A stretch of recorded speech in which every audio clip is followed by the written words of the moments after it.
Shirt show. All right, let's go. Shirt show! Talking shirt! Shirt show! Talking shirt! Shirt show! Talking shirt! Shirt show! Shirt, man! All right! Episode 45 of Shirt Show. We're talking with Justin from Fine Southern Gentlemen in Austin. Let's go! Shirt show! Maybe we should talk about our sponsors. All right, here we go. Here we go. Monarch has the highest opacity whites and colors on the market today. Mm-hmm. Okay. I see a lot of posts right now, and people are trying. It seems like the first thing people try from Monarch is white. It's like they're white, whether it's Stark or Yeti. Well, it's kind of a commitment to get the system. It is a commitment, but so to get your feet wet and to get started anyway, I see people get the white, and I've seen so many messages, or I've gotten so many messages, and I guess you have too, where people will say, love this stuff. Thank you so much. So my favorite was the one I got the other day that had us tagged in it, and it was a 5 gallon of Stark, and it said it's the easiest way. Yeah. Yeah. Well, I mean, we probably should say that about every. And then it said Live Moss under it, so that made me even happier. That is good. But yeah, any distributor you can get Monarch from, you should mention the Shirt Show and you get 10% off. So you should ink better, print better, and Live Moss, Monarch. Right. Our next sponsor, take a deep breath. Going to bring this in. It's coming in hot right here. You know what's funny is I have one of those megaphones, like the electric one. Yeah. And I was like, you know what I'm going to do? Because it has a record function on it. I was like, I'm just going to record the Frank thing on it. And I got it. I put fresh batteries in it. I went out in the shop where nobody could hear me the other day. And I set it into the record button. I hit playback. And it was like this like horrible, scratchy robot sound. And I realized it was broken and I couldn't use it. So that's when I went on Amazon and bought a recordable button. Well, Frank gets orders now. Like people will, I guess they email. You know how you can fill out that subject sheet?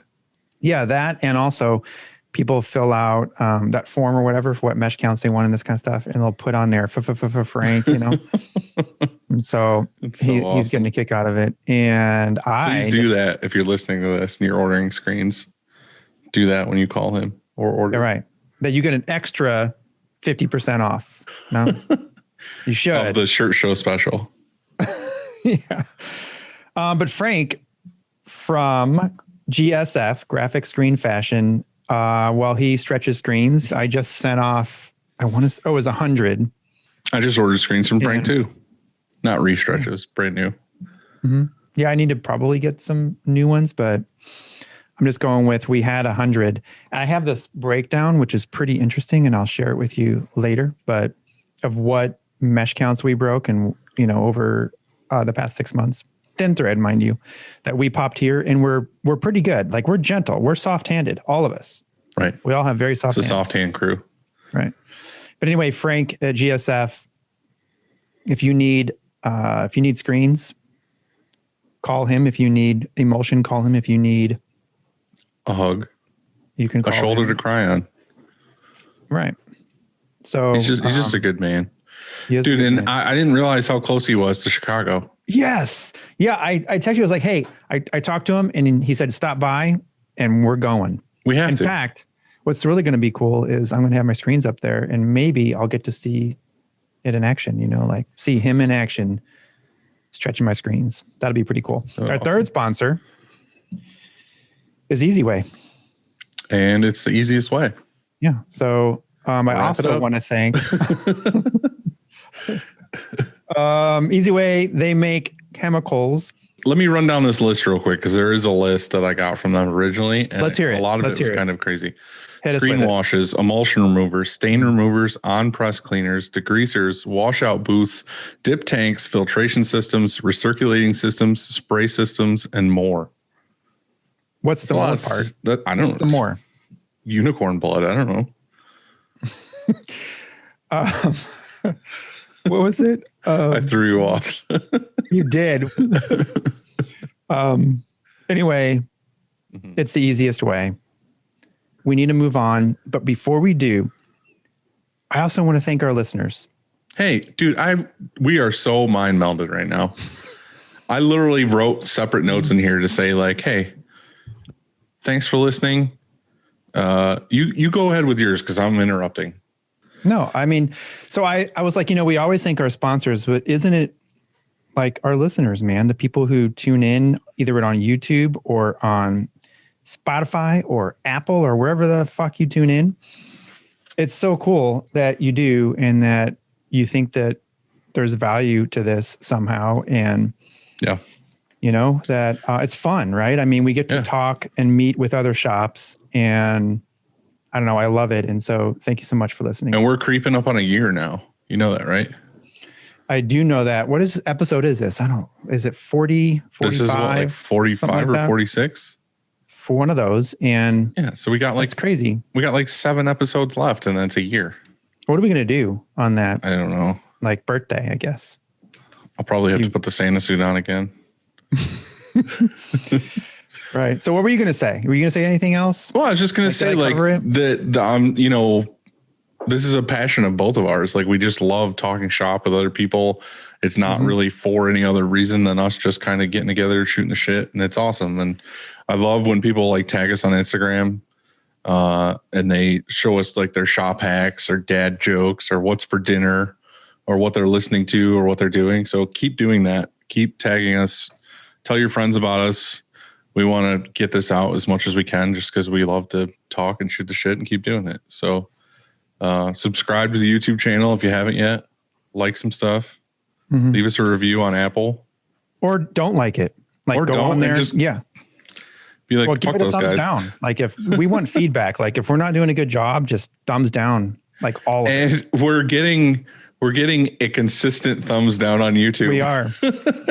I think it missed the last 2 weeks or whatever, but somebody's out there giving us a thumbs down. And that when I see that, it makes me say, well, we got to do better. I just get inspired to be like, I'm going to do better. It warms my heart because there's that one asshole out there who just gets so upset that someone's talking about screen printing on the internet. Yeah, well, maybe they're just upset at you. Yeah. And not me. It could very well I always think of it like that. Think of it like that. I think, well, they probably don't like Dylan. It's not me. It's probably Pure Leaf, to be honest. Justin has entered the waiting room. What are you doing? I was drum rolling, but now I'm tired. Okay, hold on.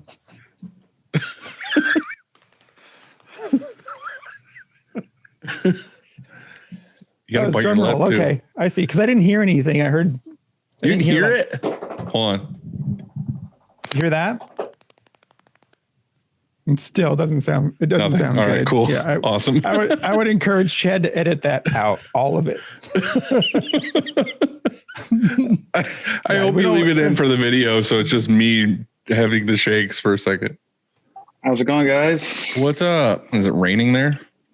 No, I'm actually went back to my hometown this weekend, and my buddy's law office is the only like great space with the Wi-Fi, and I think it's just condensation from the AC outside.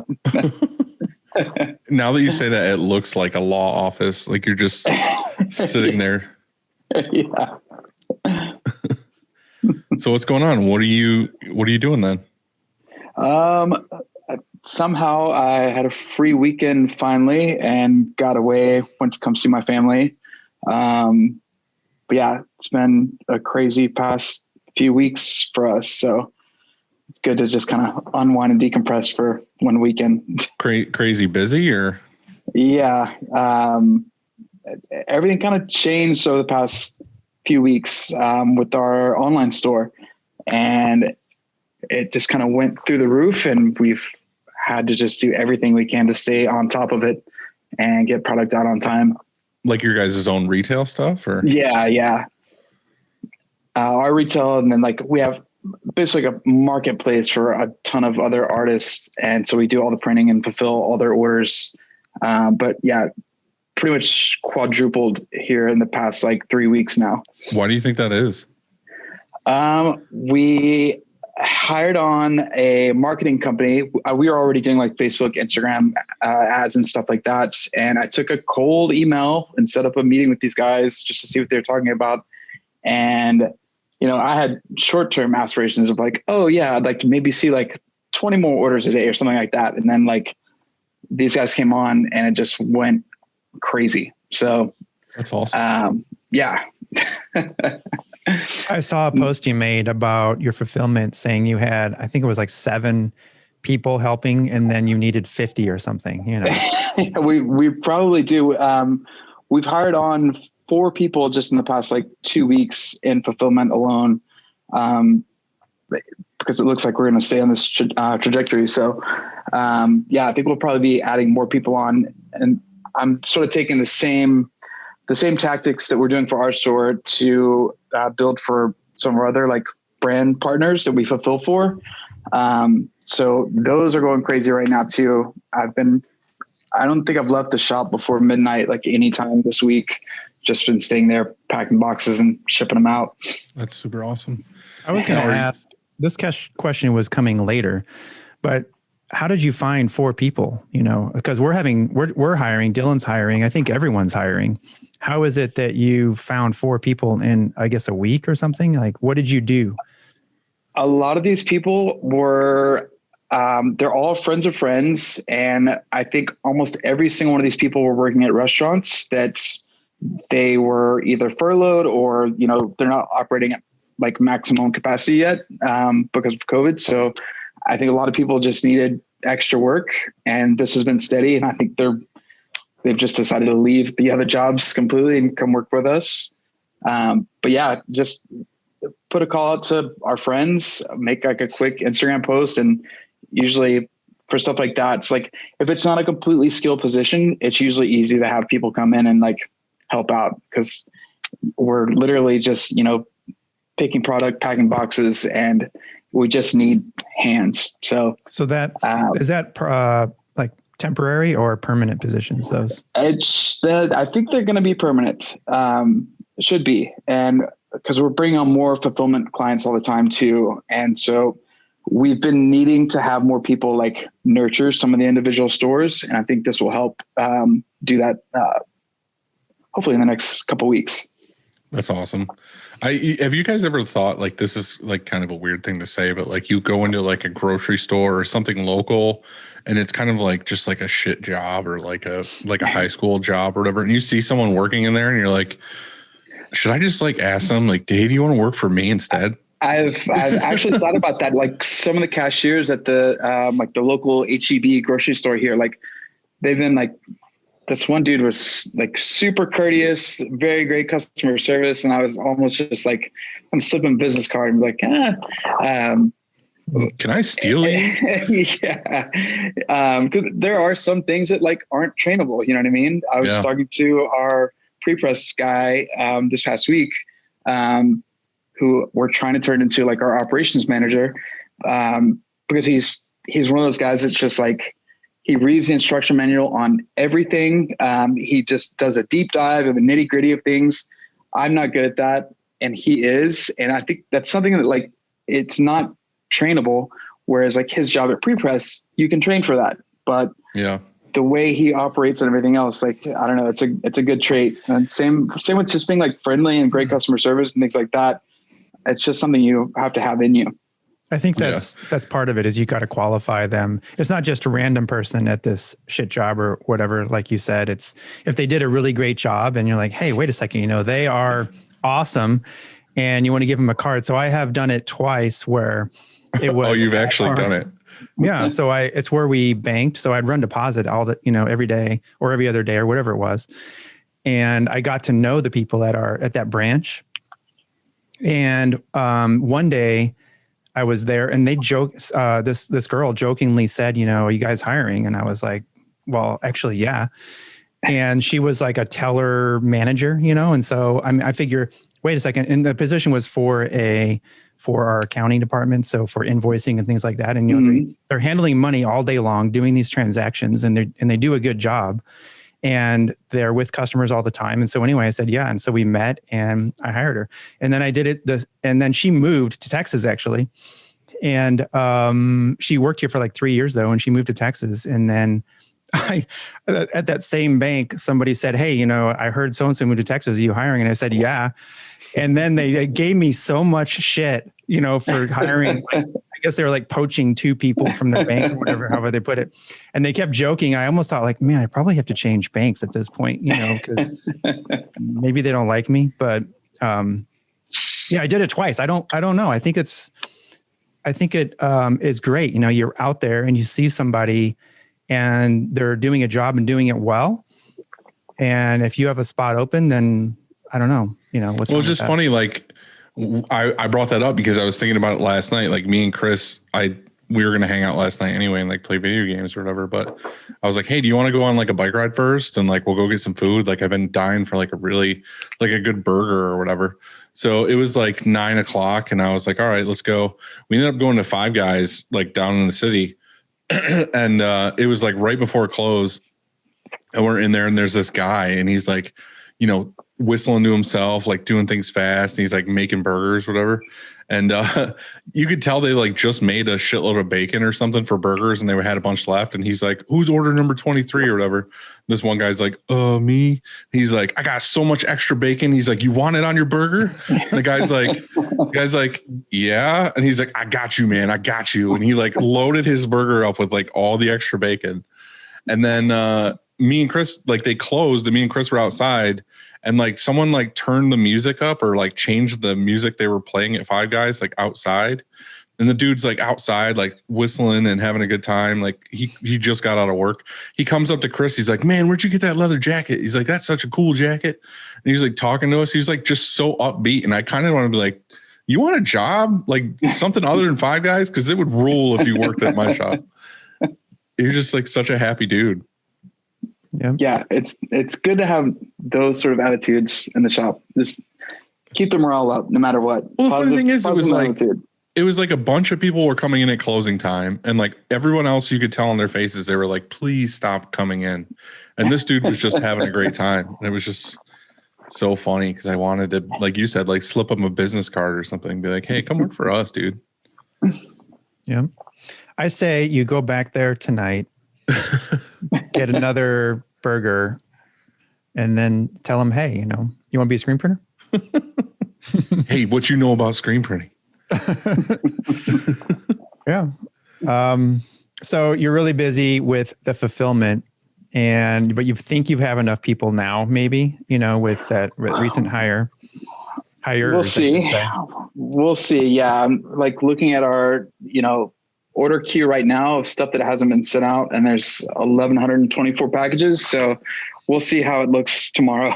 It's a little daunting, but that's awesome though. But if you thought, is there any other way to automate that process instead of hiring more people? I don't know. I don't know if we could automate it and still be quick enough, because everything on our site is continue selling when sold out, because, you know, we'll just reprint it when we try and keep enough backstock to where we can hopefully in theory reprint the same day if we need to. Right. And so I don't know, delaying that process by maybe, you know, sending that to another fulfillment center or something like that. I don't know if that would help the process or hurt it. But I don't know. It's definitely something we could look into. But I don't know. I'm glad we're getting used. We just moved buildings too, and the place we moved to is like 5 times bigger than our last spot. So we were thinking, oh, we'll never be able to fill this place out, and we're actually now being able to fill it out and make use of the space. So that was one thing I wanted to ask you is like, I was looking at like your Instagram and stuff. It looks like you guys have like a really big retail spot and a really big warehouse. Like, is that something you're renting, or is that like your building? Yeah, unfortunately we are renting it. So the last shop we came from was only 3,200 square feet. I think the retail area was maybe 500 square feet.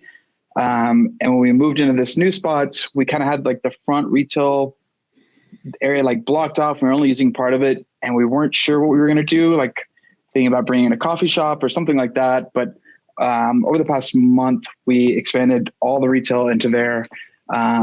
We had a record shop downtown that we moved into the print shop, and that's grown quite a bit. We had to build out like 6 more record shelves. So we're using pretty much that entire front space. The retail is about 2,500 square feet. I was going to ask you about the record stuff, like if that was your guys's or what. Like, so it's a record store that's put all their stuff in your retail store? Well, so me and a few other guys opened up the record shop like as its own thing. It was still under Fine Southern Gentleman, like still using the same point of sale system and inventory and all that. It was just kind of a separate entity, but we had a spot right downtown. And as soon as COVID hit and all the bars and venues closed, like there's nobody on the street anymore. It didn't make any sense to like keep it open. So we just moved all that inventory back into the print shop. It was like, we'd still sell the same t-shirts we'd sold in the retail store. And we just had like more vintage items and maybe a quarter of the records that we actually like have now. So there's no way we'd be able to fit everything. Were the records vintage or are they new? Almost everything is vintage except for like local artists. We bring in like local artists records, but everything else is like vintage country rock. And we just got a huge pick of like obscure metal from the 70s and 80s. I was going to ask you if it was like curated by you guys or if it was just like random records. We started out with our own collections that we didn't want anymore. And we went through like some big record store convention type stuff. But now we just like one of the partners in that, Felipe, he just goes to like every estate sale that he can find. Or the last pick we got was like from McAllen, Texas, like, I don't know, 6 hours away, drove down there with the trailer and just loaded up 3,500 records and brought them back. From one person? Yeah. Wow. That's crazy. Yeah. I worked at a record store in college and we bought, like people would come in and we would buy your CDs or vinyl. And like there was a list, you know, and we would know how much everything's worth. And so can people do that too? Like they could just walk in your store and say, hey, I have some for sale, and you'd buy it there. Yeah. Yeah. We usually have people drop it off for like a day. We'll take all their info. We'll like go through everything, just give them a call and give them a quote and see what they want to let go of. And it works out pretty well. It's like the GameStop thing where they bring you in like 3,500 records. Yeah. And you're like, I'll give you $8. Yeah. and a lot of people too just want store credit as well, which works out for us even better. So you give them more store credit than you do if cash. Well, I yeah, guess. Yeah. Same deal. Yeah. All right. I'm stating the obvious here. I don't know how the record business works. No, that's pretty accurate. Yeah. And, you know, for our t-shirts cost what, you know, $3, $4, $5 a piece, actual cost. So it still works out pretty well. Yeah, it works out. Yeah. I have a good buddy who owns a record store, gaming store, like used games and movies and all that stuff in town. And I love that place. Like I could spend hours in there just looking, because the thing is I collect like DVDs, Blu-rays, stuff like that. Like I have a really kind of big collection. And why? Why do you collect DVDs? Do you watch movies? I watch them. I don't just collect them to have one them on time, the shelf. And then you watch them again and again. Yeah, watch movies again and again all the time. I've never understood that. So I just seriously like, why? So, yeah. So why? Because I don't have any DVDs or movies. To me, like there's certain movies you watch. Like I've seen probably like 100 times. Like Apollo 13 or something. It's like one of my favorite movies. Like I'll watch it throughout my life at different times, and you always pull something out of it that's like relevant or makes you think about something else. It can be any movie. Like I'm just saying Apollo 13, but like it could be like any movie at all. And you watch it at a different point in your life and be like, oh, that makes sense. Or that's like Jerry Maguire maybe or something too? Not Jerry Maguire. Okay. Jerry Maguire's not in my collection. Do you know that there's a video store that only has Jerry Maguire videos? So like you go in and to buy, like to rent a video, but they only have Jerry Maguire. They have like 1,000 Jerry Maguire. No, but it sounds cool. I know that sounds really cool, like right? Jerry Maguire. Yeah. Well, now it's just more of like a thing to do to go there and to see because, well, I don't know. It's who has that? I think they probably have all the Jerry Maguires in the world at this point. Yeah. But anyway, sorry. So you were telling your story about your DVD. There was no story. I just like going there because Like it's the obscure movies that I like that I ended up watching somehow, like on demand or whatever. And they don't like make the printed version at like Target or Walmart or whatever where you would buy them.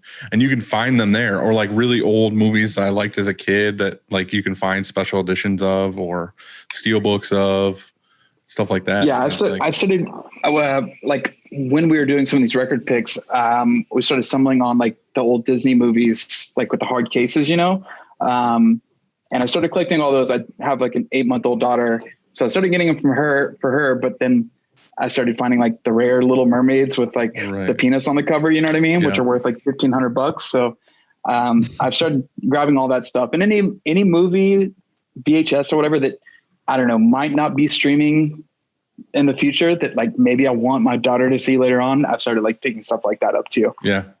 No, I was going real hard for a while buying steelbooks, and I'm like a member of like a steelbook club where I get the newsletter of like what new steelbooks are coming out. So I was like for a while, and it was stupid. Like my friends would be like, why are you buying that movie twice? Because I would literally have it as a Blu-ray on the shelf, and then the steelbook version would come out, which is the exact same movie. It's just a different case. And I would buy it again at like twice the price just so I could replace it on my shelf with a steelbook. So yeah, it got crazy for a while, but I kind of like toned down on that a little bit. But yeah, I know it's fun. I mean, I like doing that. Is there anything you've been doing lately, like binging on like Netflix or anything like that? I feel like I haven't had the time lately, and I feel like, I don't know, I got a lot of it out of my system and like ran out of stuff to watch. So it's been just whatever I can put on to go to sleep at night. And also a ton of cartoons, like with the new baby. It's like Mickey Mouse Club and Winnie the Pooh nonstop in the house all day long. So yeah. It's been is there anything that the kids are into that you're like, why are you into this? I feel like that's I feel like we're navigating her into like what we want her to watch. That's what I did. Yeah. I was like, oh, you kids definitely like Adventure Time, right? Or like, anything like that. They love it now, though. It's like their favorite thing to watch those shows. And I'm like, I will definitely sit down and watch this with you. But they were very into like Yo Gabba Gabba and stuff like that before. And I was like, I do not want to watch this anymore. I've got one for you. If you haven't seen it yet, watched it last night on date night number 2, the Bee Gees documentary. It's really good. It was really good. Yeah. Yeah, I loved it. It's called, I was looking up the name of it because it's not just called the Bee Gees documentary. It's called How Can You Mend a Broken Heart? And it's so good.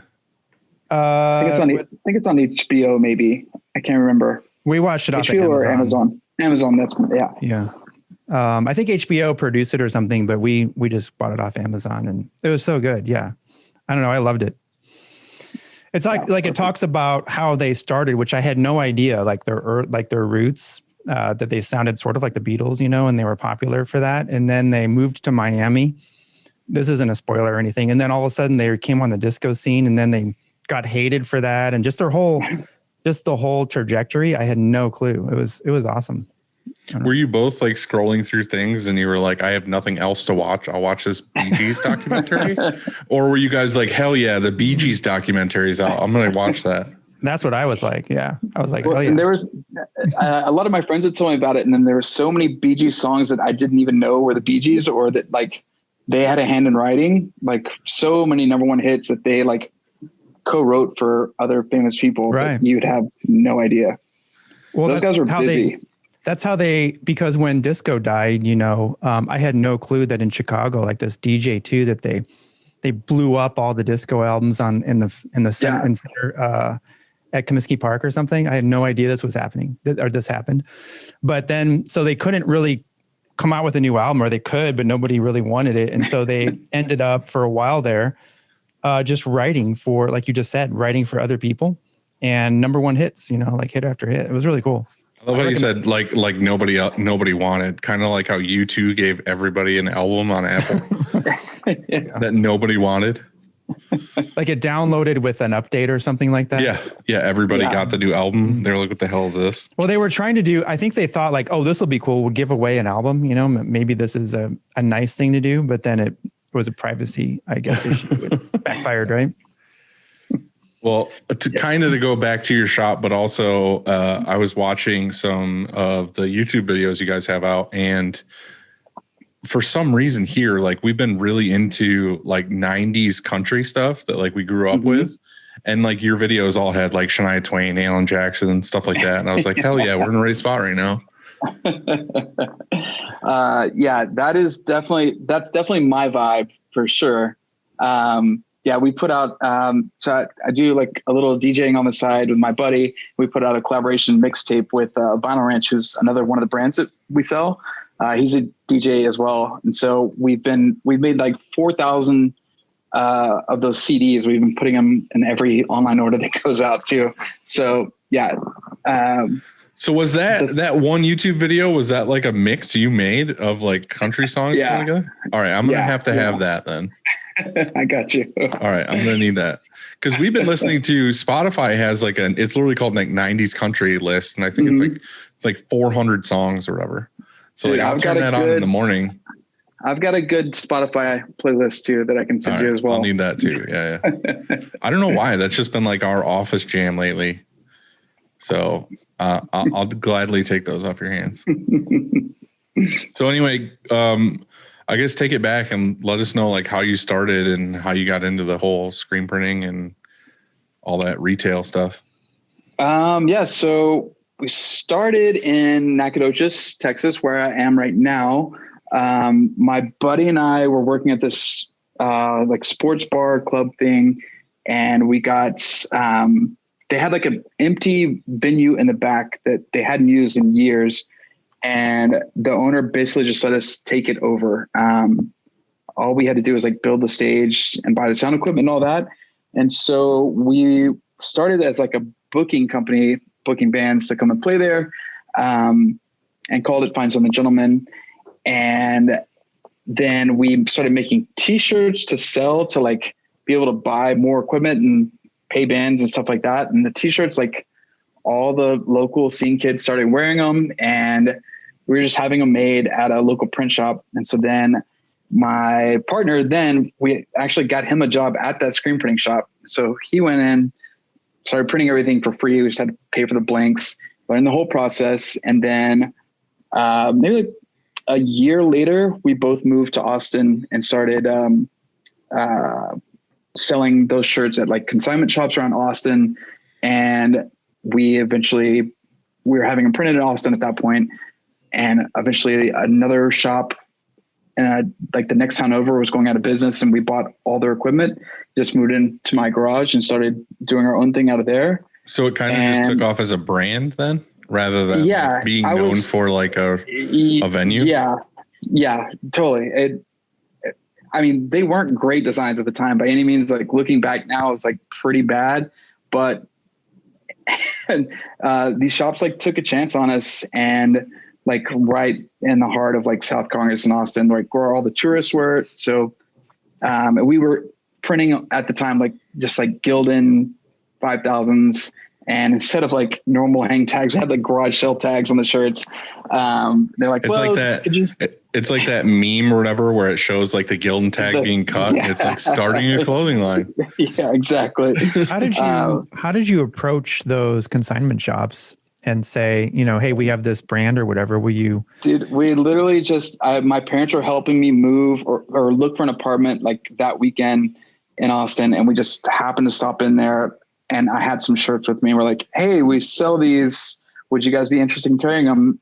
And they only carried like Texas artists. And I think we had like 3 or 4 at the time. She's like, yeah, bring them in, like maybe put them on American Apparel, and your price tags will have to look a little bit different, but yeah, we'll take a chance on it. We just literally walked in and just asked, and it worked out, and we're still selling in those same shops today. That's awesome. Well, I feel like it's kind of too with like your name it's kind of like a pride thing for that, you know, being from the South or whatever. So it's kind of like it is. It's pigeonholed us a little bit too, but but it did help for a while. But Right. yeah, that was part of the whole marketing, like trying to push the marketing outside of like Austin, Texas, the South, and like get it out there.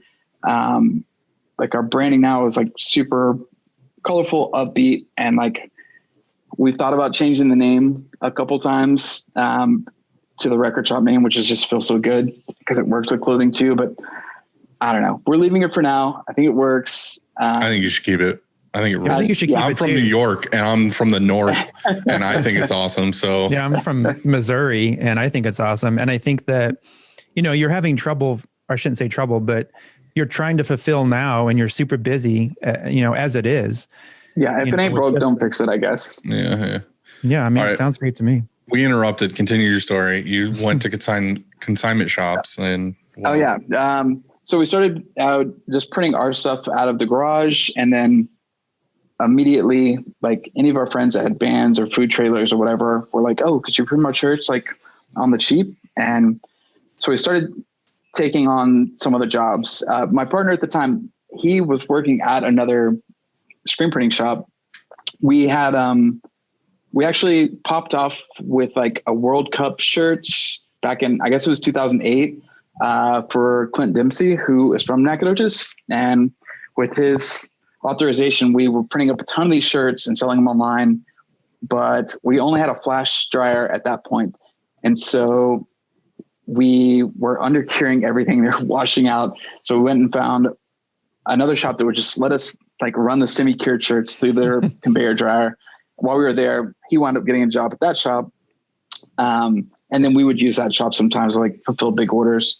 But he was working there full time and didn't really want to do more screen printing after screen printing for 8 to 10 hours a day. We did it for as long as we could, and he finally got tired of it, and he moved on. And then I picked up another partner. We pushed the commercial side pretty hard, moved into a little dungeon. And then a year later, we moved into a bigger shop.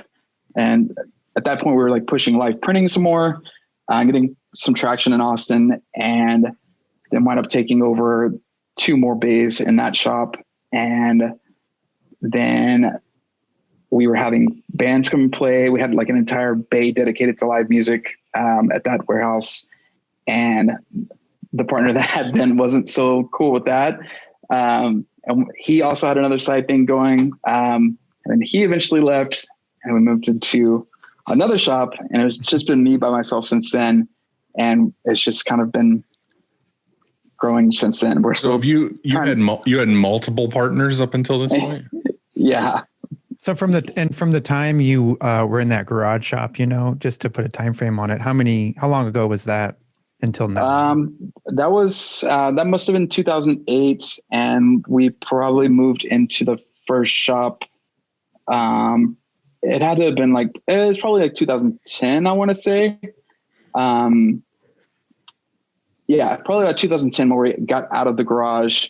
And then I was still working full time on top of all that as well.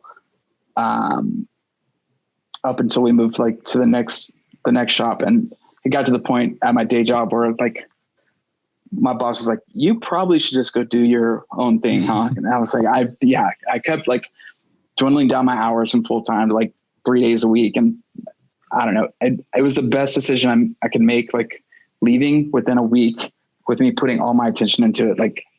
It just really took off and went very well. I was always too scared to completely jump off without having a safety net. So I pushed it for as long as I could. Well, I mean, that's smart. You don't want to, have nothing to do. It's funny. I was making brunch today, and the office was in the background, and it was the one where Andy, he was deciding he was going to go into theater or be a famous actor, and so.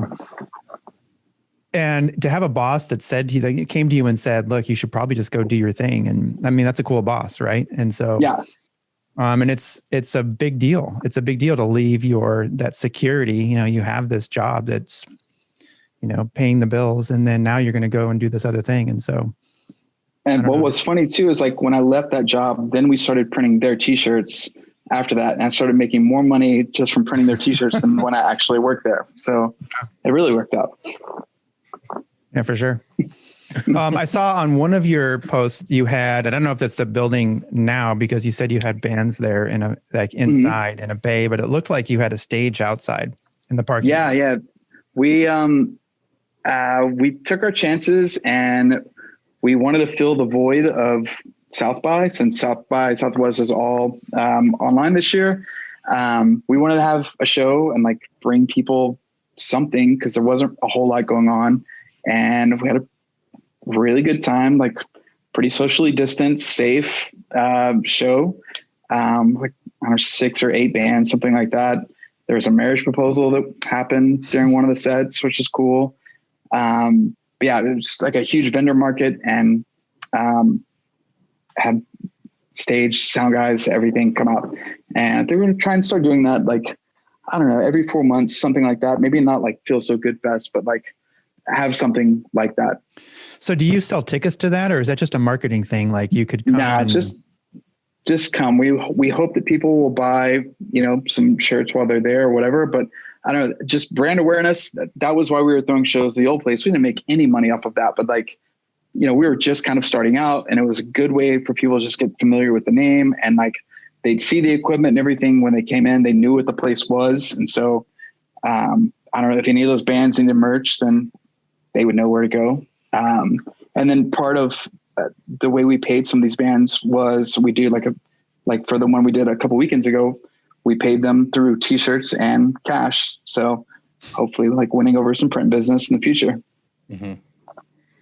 Now you mentioned having multiple partners and stuff like that, but like what would you say is like your role at the company? Like, do you do one specific thing, or do you kind of seem like you got like a venue and a record store and like a retail business and a fulfillment company?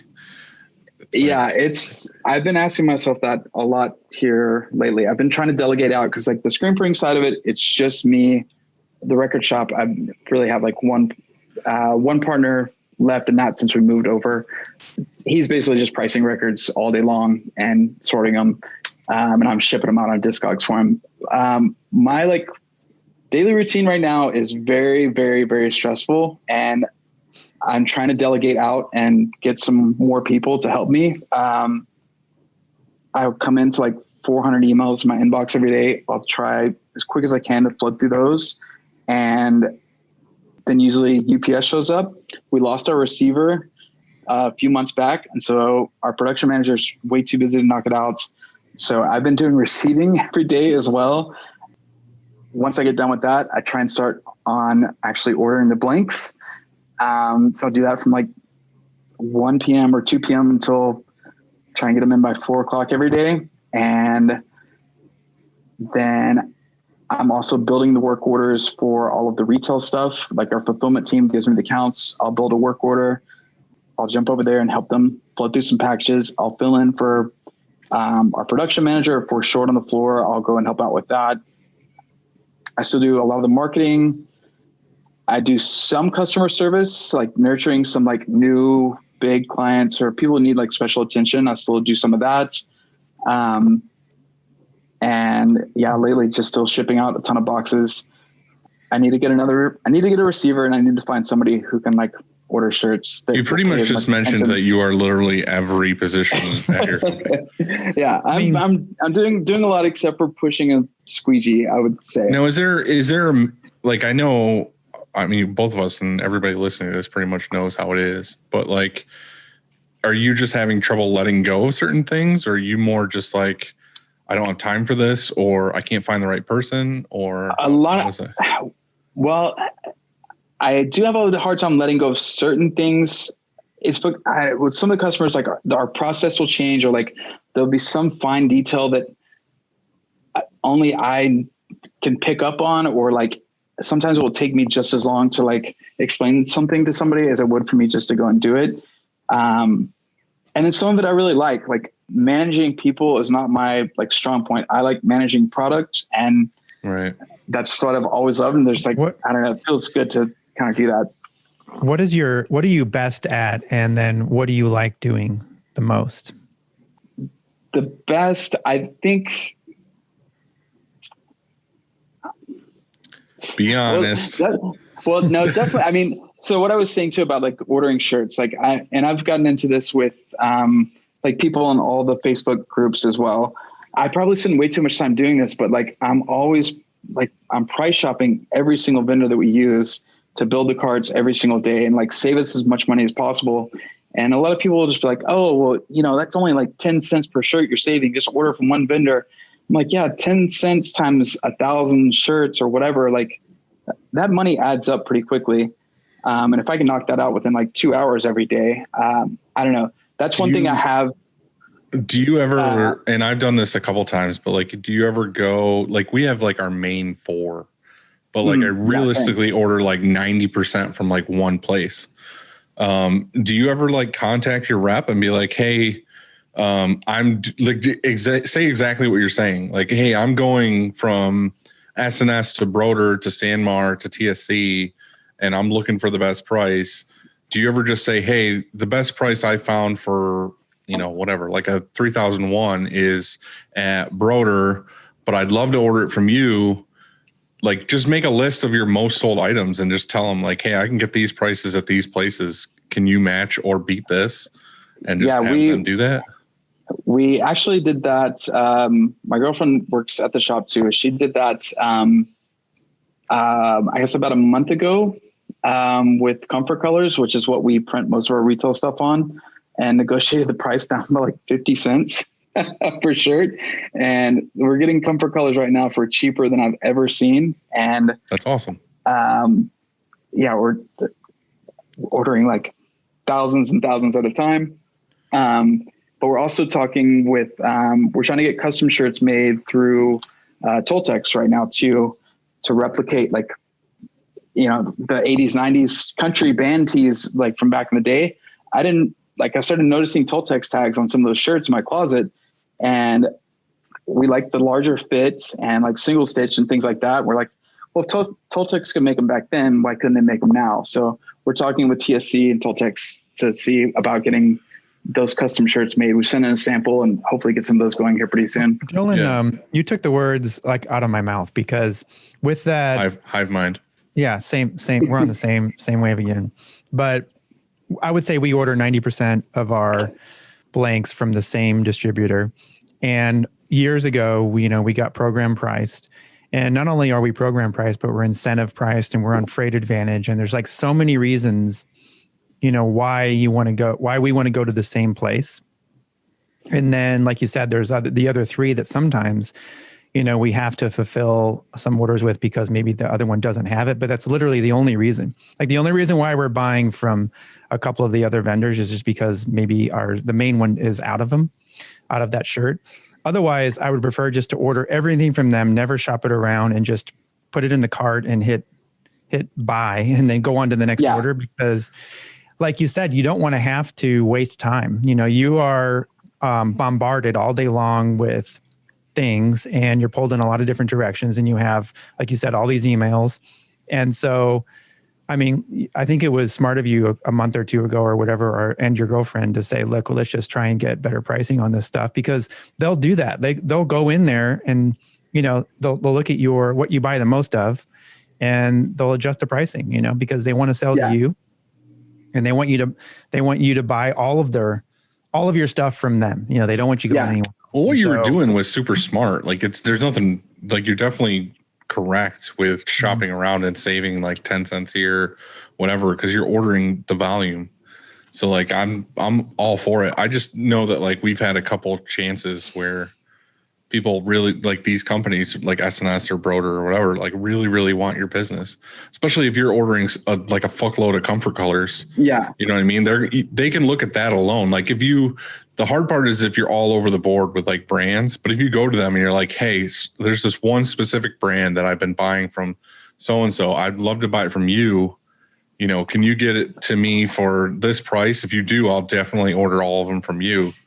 I don't know what your girlfriend did, but that's probably pretty close to what it was. I'm not sure either, but whatever it was great. Also, I've noted, some of the places that we have worked out deals with, I've noticed it goes for, I need to contact them, but like, I've seen the pricing after a few months just go back to the old price. I'm like, well, what happened here? And then I don't know. It's just like one more thing on my list for me to have to email them and ask them. I'm like, okay, well, I'm not going to deal with this today. I'm just going to order it from wherever else. But definitely it's something we should be checking in on our reps. And like some of the reps we have are really great. And not only from like from the distributors, but like the actual brands as well. Like our alternative rep, Megan, has been like great. Stops by the shop every single time. She's in town now. I think she lives here. But like when you get special attention like that, and they've worked out deals with our distributors for us to get us like better pricing. I don't know.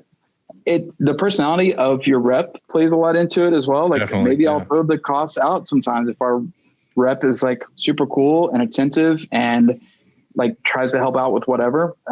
Then sometimes, you just go that direction instead. The last part I'd add to this is that I like the idea of us buying mainly from one, because then we have that buying power. If we're spending, if our spend is so big and so large with one vendor, then when we need a favor, then they come through for us. If something goes wrong, then they fix it. I mean, it's awesome. Our relationship is awesome. And so I think we wouldn't have that relationship if we were spreading out all of our buy amongst a bunch of different vendors.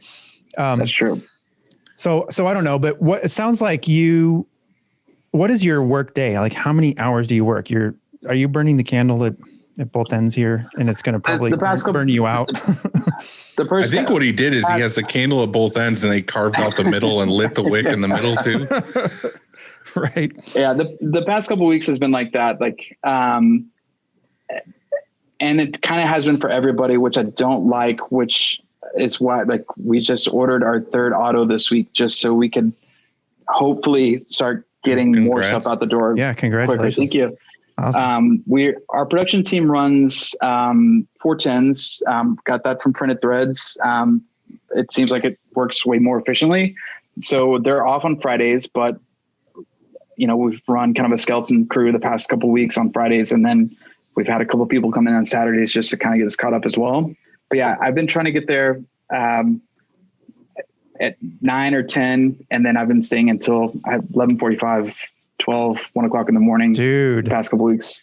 I think I clocked in with like 50 something hours Friday morning, and I had to make myself leave because we had to get on the road to come here. I made myself leave at like 7 o'clock on Friday. But yeah, I could have spent the rest of the night there. Yeah, but the thing is, it's not, I feel like with everything you've described so far, you're not just like overly busting ass and burning out for no reason. Like you're obviously in a transition to where like you are trying to get to the next step or grow your company or grow your fulfillment or something. So I think we're trying to level out first. Like if we can get level, and like if I can get better at forecasting, like what it is we're selling on the site now, if we can level that out, and then we're creating new processes like daily. And so now it's just like whatever we can do to get us to the next step, and it should all level out eventually and go home at 6 o'clock at night. The thing is too, is it's kind of like I said, we're all business owners here, and it's kind of like that rush of you're putting in all this time. It's what you're super passionate about by the sounds of it. And we all kind of are. It's awesome when you're like, I fucking hustled my ass off for like a year, and now I have this to show for it. You know what I mean? You actually have like physical, like another press or another part of your business that you grew. So like, I feel like to a degree it's that like work-life balance, but too, like I'm the same way. I would rather be like, hell yeah, I'm like getting this done. Yeah. And that was, we had a talk, we took a huge risk in moving into this building. It's way more expensive than our last place, and we still have our last place until September. We're still paying rent on it. And so I had a big talk with the whole shop before we moved. I was like, okay, guys, for us to be able to afford this, we're going to have to be pumping out this much a day. Do we think this is doable? Like, I just need everybody on board to know that this is like going to be the expectations, like for us to be able to survive like the next, 9 months while we go through this. And everybody's like, yeah, let's do it. Fuck yeah, we're down. And we built it and now it's like coming. And so this is what's going to get us through. I wish we were making a little bit more money than we are now, but unfortunately it's all going back to the other spot we still have. I thought I was making a smart decision by moving in like December or January, which is like normally our slowest time.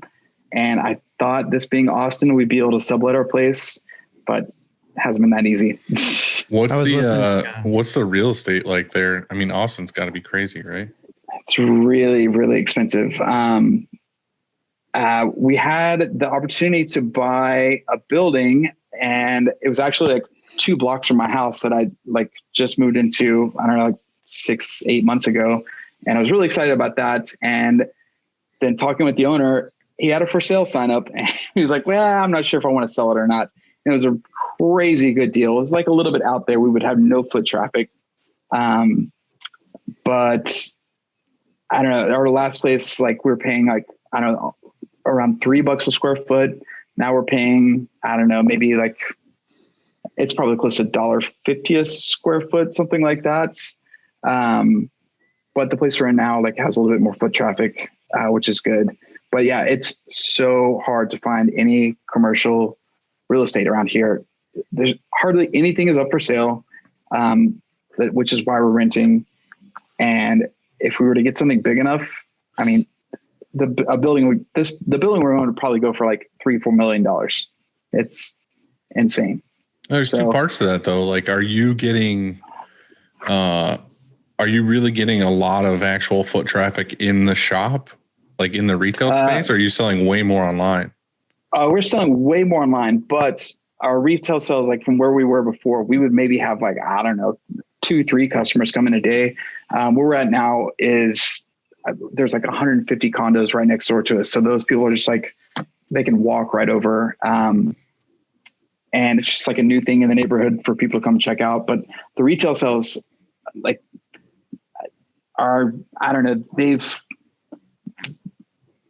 I would say 10 times what they were before, like at our old spot, which is cool. Right. And I think that has a lot to do with like the offerings that we have. It's not just screen printed t-shirts, it's records, vintage clothing, like all kinds of stuff that we have in there. And you don't think people would travel to where that other place was for sale? No, I don't think so. It was a little bit too far out. I don't even like driving home every day, so I wouldn't expect anybody else. Like it would be a destination spot, and our last place was sort of that way as well. But that's the thing too, is like we try and do things like on the weekends. Like we'll always have an alcohol sponsor that's, you know, we're giving away free Ranch Rider or Lone Star or PBR or whatever over the weekends. That's usually like what we use to draw people in and just come hang out, have a beer, and shop around. That's cool. Just a good time. Mm-hmm. You said that you were working super hard, and I was listening to this podcast that kind of talked about that. It's by Andy Frisella. And he touched on, like, I used to think of it sometimes like, oh, you know, this is like a big sacrifice, you know, because I'm sacrificing my whole weekend, or you're sacrificing your Friday. You're working, like Dylan said, you're burning the candles at the candle at both ends and probably in the middle too. But instead, think of it like an investment, you know, because there are times, and there have been times where I've done the same thing. You know, I've stayed here for, you know, till midnight and 7 days a week, you know, because you just had to, you know, I was trying to grow, you know, and so I think it's different than, and that's fine to do for a period of time, but then like that burnout occurs, and you have to be careful, because that work-life balance is really important. You can only do that for so long. And so, as long as it's still fun for you, and, you know, like it makes sense and you're not feeling burnt out, then cool. Of course, you know that. I mean, you know, you're the best judge. Like everybody's work-life balance is different. Dylan's is one, and mine's mine, and yours is yours. And so I'm not judging you and saying, dude, you know, you're working too much at all, because maybe to you, like that's, there's no place you'd rather be. Your happy place is doing that. But I've just been in where I've thought that my happy place was here, you know, like 24/7. And then I woke up one day and said, holy shit, you know, where did 5 years go? You know? And so, I think that it's awesome that you're working so hard, and and you're investing, not sacrificing, you're investing in your future. And so I always kind of felt like I thought that too. And to hear somebody else say it's not a sacrifice and it's like it's an investment thing, I think that's kick-ass. Yeah, it is fun, or else I wouldn't like. I'd probably pass it off to somebody else. It's like a sense of accomplishment, like getting through these things. And like I was saying earlier, like I like to nurture some of these processes until I have them exactly right. I can pass them off to somebody else. I don't want to throw somebody something that's like half-ass, whatever, and just expect them to like excel at it. So I want to perfect it first, make sure that process is right, and then I'll pass it over when it's like in mint condition. That's exactly how I do it. And that's exactly how I see the company. Is like, this is my business, but it's also my hobby. Like, it's my fun thing to do. It's like playing video games and getting to the next level all the time. Like you're getting achievements and whatever. But I tell my staff that all the time. Like I'll be working on a project, like a fulfillment thing or a new thing that we're doing or offering. And they're like, hey, I could like take over. I could do that. And I'm like, it's not there yet. Like, I don't want to give it to you when you still have to figure shit out. Like, I want to get it to where I know what's going to happen and I know how we can run this. And then I'll let you put a spin on it. But like, I need to make sure in my mind that it works first. Like, if it doesn't work, I don't want to give it to you and then have to like fix it later. Like, I'd rather. I'm the opposite of that. So if something is going on here and we need, I don't know, I can't think of an instance right now, but if there's a department or if there's something that we want to do new, I've found myself in the past saying, oh, I need to, take that project, figure out all of, the pros and cons and get all the kinks out of it and then pass it off. But now I just say, look, that person can take this project. Here's our goal, right? This is our end goal. And I just hand it off and then we meet back up, in a week or something and say or not even in a week, they can come back in here the next day. My door's always open and say, hey, I've got it this far and I have a few questions. What do you think? And they can get my opinion. But, there's people on your team that I think you can hand projects off to. Yeah. And I do a better job than me, Yeah. Well, that's the thing is like, if it is something that like is not my strong point, like the retail side of it, like merchandising goods and things like that, like, our retail team is way better at that than me. I'll like maybe give final approval or my thoughts or whatever, but like those are the type of things I hand off. Even the print team, like our production team, their process is like they've made them their own. They're choosing what inks, what emulsions to use. Like they figured out. They're the ones doing it every single day. They know what works best for them and what's going to get us like the best final product. So we pretty much leave that in their hands to like figure out, since they're the ones doing it every day. If I was on press every day, then maybe I would have more of a say or like an opinion, but leaving it to their best judgment to figure that stuff out. Like ultimately it's up to you, you're the final decision, right? But if they're working on something on press and they're like, we have this 1, 2, and 3 options and we think this is the best. And you're like, well, if that works the best, cool. And you'll go with that. But if one of the options is like outrageously expensive or something, you can say, well, that's not in the budget. We're going to have to go with the other one. Ultimately it's your call. I mean, you're the boss, but I think when you hand it off like that, it's really good. I feel like a lot of times though, too, I end up checking myself. Like I'll have an idea and I'll run it by them. And they're like that. I'm like, I ask like exactly what you were saying, like that department, I'll ask that department about getting this upgrade or doing this thing. And in my mind, it's an upgrade. And then they'll check me and be like, actually, like. Dude, we did the exact same thing. Almost every big decision in the shop, even a lot of the small ones are like, they're voted on by everyone in either like our Monday meeting or through our group text or whatever.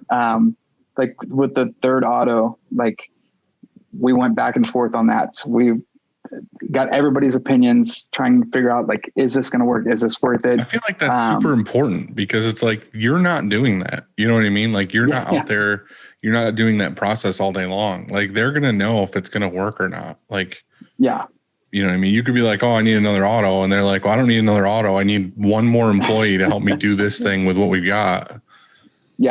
Or whatever, it could be anything. It took some convincing to get like what my point was across to them, but it finally worked. So I don't think they're going to be running simultaneously, but we're going to get it. You mentioned a Monday meeting. Is that something you do? So you have a company-wide, like all hands Monday meeting? Yeah, every Monday, the whole shop meets and just kind of go over any problems or anything from the previous week that needs to be addressed.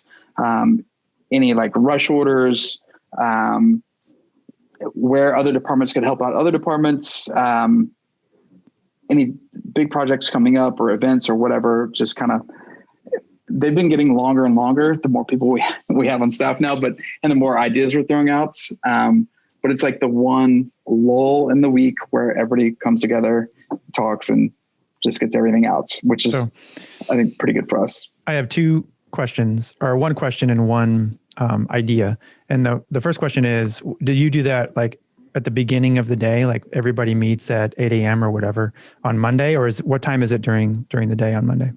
It's whenever the last straggler shows up. So production starts at 9. The rest of the team usually comes in at 10.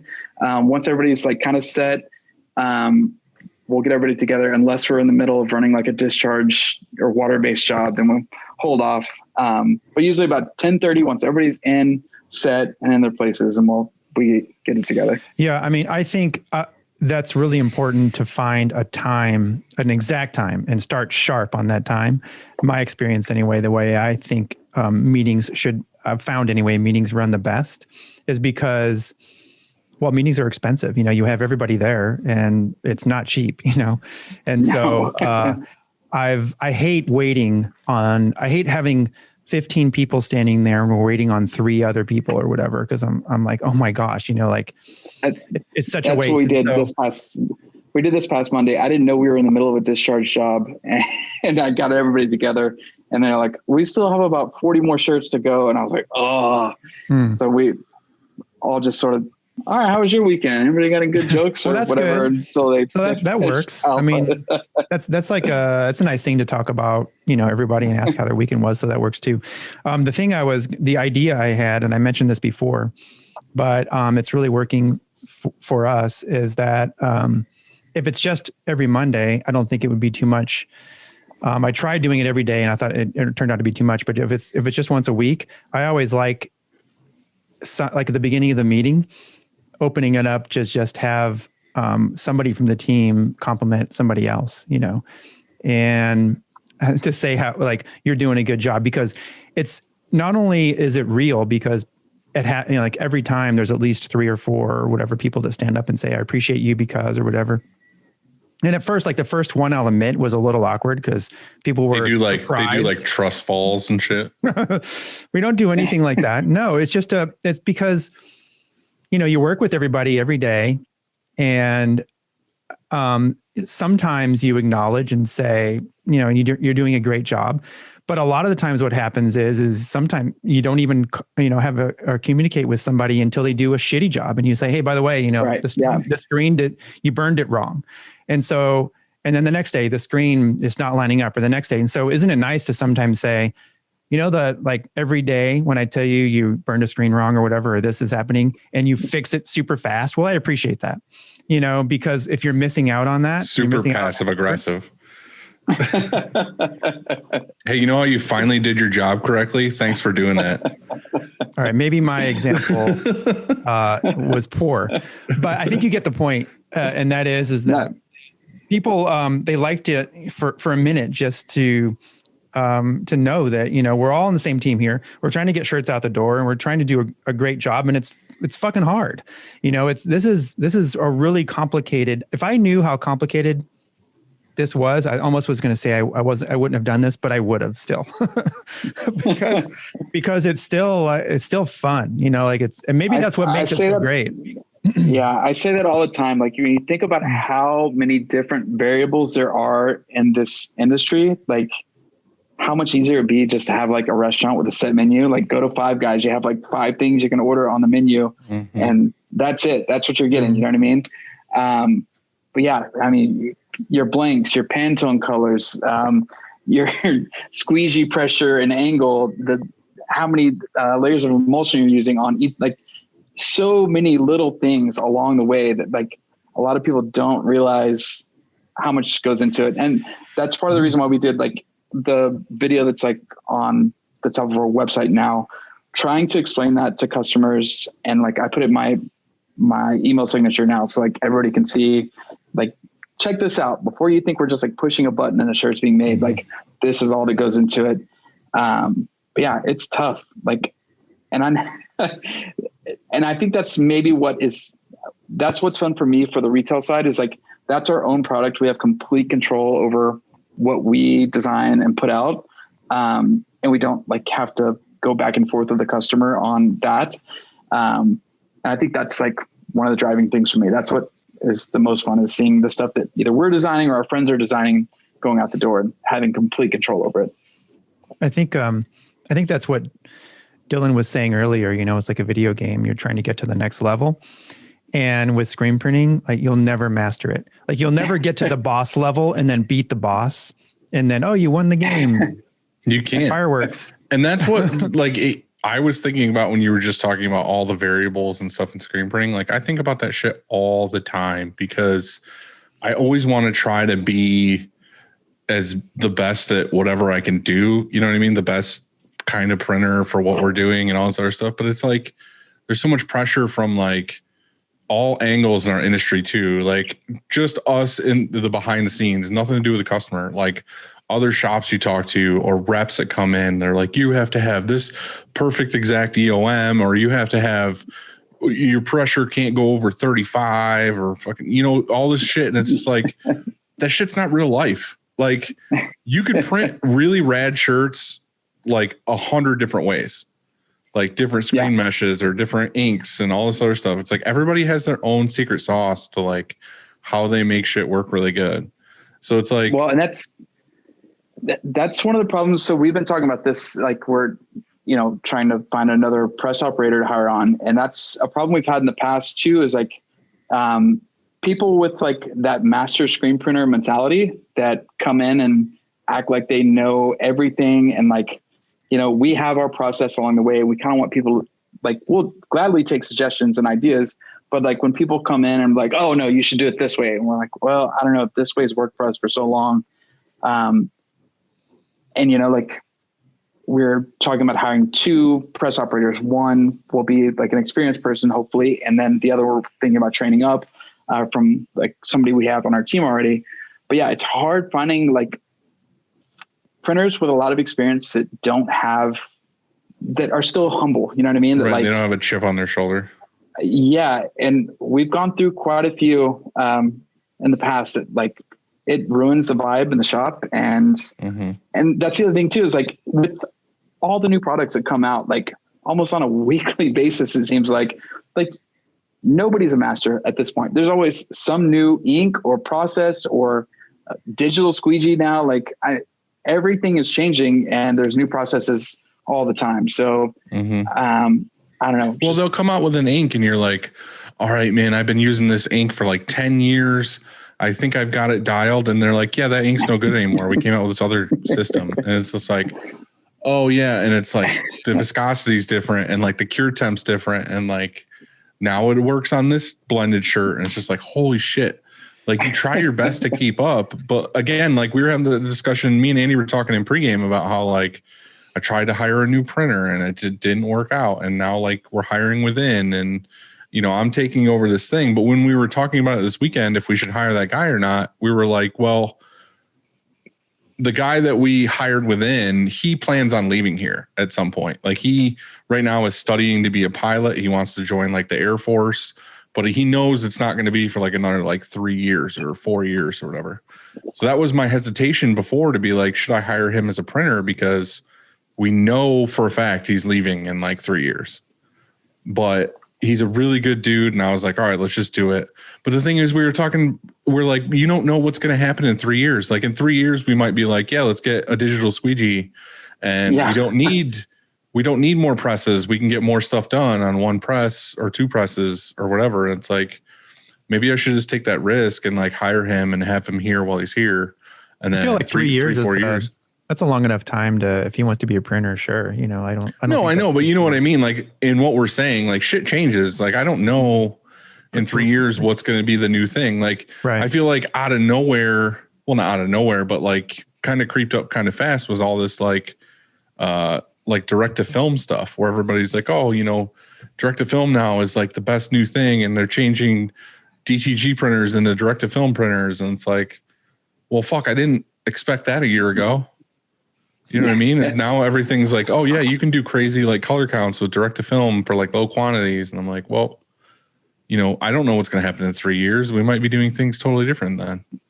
So, and then, yeah, also, you know, the price of things that, you know, will go down significantly. Like, you know, a DTG machine to start was like crazy expensive. Now you can get them for a fraction of the price, like by just waiting a little while. I'm still very screen printing. Like I want to stick with that as long as possible. I more want to stick with whatever produces me the best quality product, not necessarily how many products can I get out in a day. So for me, like I'm waiting to do anything digitally until it's the same, if not better than screen printing. Like if I can get the same shit out with better results and it lasts as long and it feels as good and everything is screen printing, then yeah, fuck yeah. I'm all about adding that tool to my toolbox. But yeah, we have a problem with even outsourcing DTG stuff too. Like it's not the same. A lot of the stuff we've outsourced has come back. It's just been complete dog shit. And we don't even want to give it to the customer. But like, you know, for a one-off 7-color shirt or whatever, and still like, I don't really want to give this to you. Like, this is not like what we wouldn't print this in house and give it to you. So definitely. That's how I feel too. So long story short of our whole conversation, none of us know anything about what's happening and we're just doing the best we can. Yeah. Well, I think that there's so many things to know.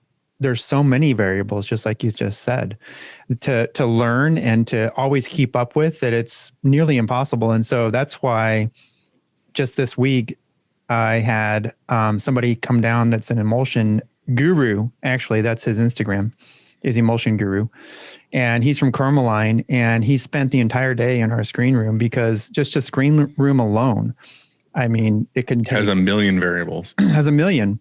And so, which we're having issues, you know, we're trying to get closer to a solution, because the screen room affects what you do in the screen room affects everything downstream, you know, whether you're having breakdown on press or if you can reclaim properly. I mean, it's not just making a screen. And so he brought his tools, like a giant like box with all kinds of things in it and meters. And one of the things was a light meter, because I wanted to see, you know, like he could actually put it on the screen and expose it and see where, you know, if we're getting even exposure and everything like that. And so anyway, we got a lot closer and I really appreciate it. And so finding somebody, because you're so busy and you're doing all those other things, whether it's email or even running a press or all of this other stuff, find somebody that, you know, maybe they're a distributor of yours in Texas, and I'm sure you already do this, Dylan, you do this too. But if you're listening and you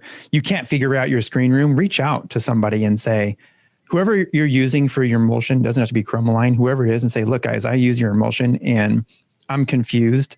Is there anybody that can stop by and help out? I mean, I've exposed thousands and thousands of screens, but still I learned something on Wednesday, you know, because always, dude.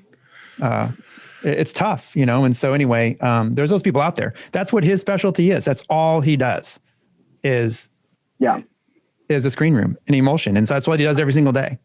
And that's what's funny too. Like we're talking about that, and we all have been doing this for like, you know, 12 plus years or whatever now. And it's like, somebody like that can come in, the dude like with emulsion, like the guru guy, he probably came in and was like, why are you doing it this way? And it makes you feel like such a piece of shit, because you're like, this is the way I've always done it. And they're like, this is horribly wrong. Like, why are you doing it this way? So yeah, that's always like terrifying to me. It's be like, yeah, we learned this process and it works. And they're just like, why? We're a little lucky too. Like being in Austin, there's multiple screen printing supply shops. We sort of grew with River City Graphic Supply, who's in town. A lot of shops don't have that. Like if you're in a rural area, like true. Like if we call our guy Kevin from River City, like he'll come by and figure out the problem with this. Like if it's a new ink, we just hit him up this past week about a new discharge we were using, and he'll just come by and like, we'll work it out. And a lot of other shops don't have I agree. that easy access.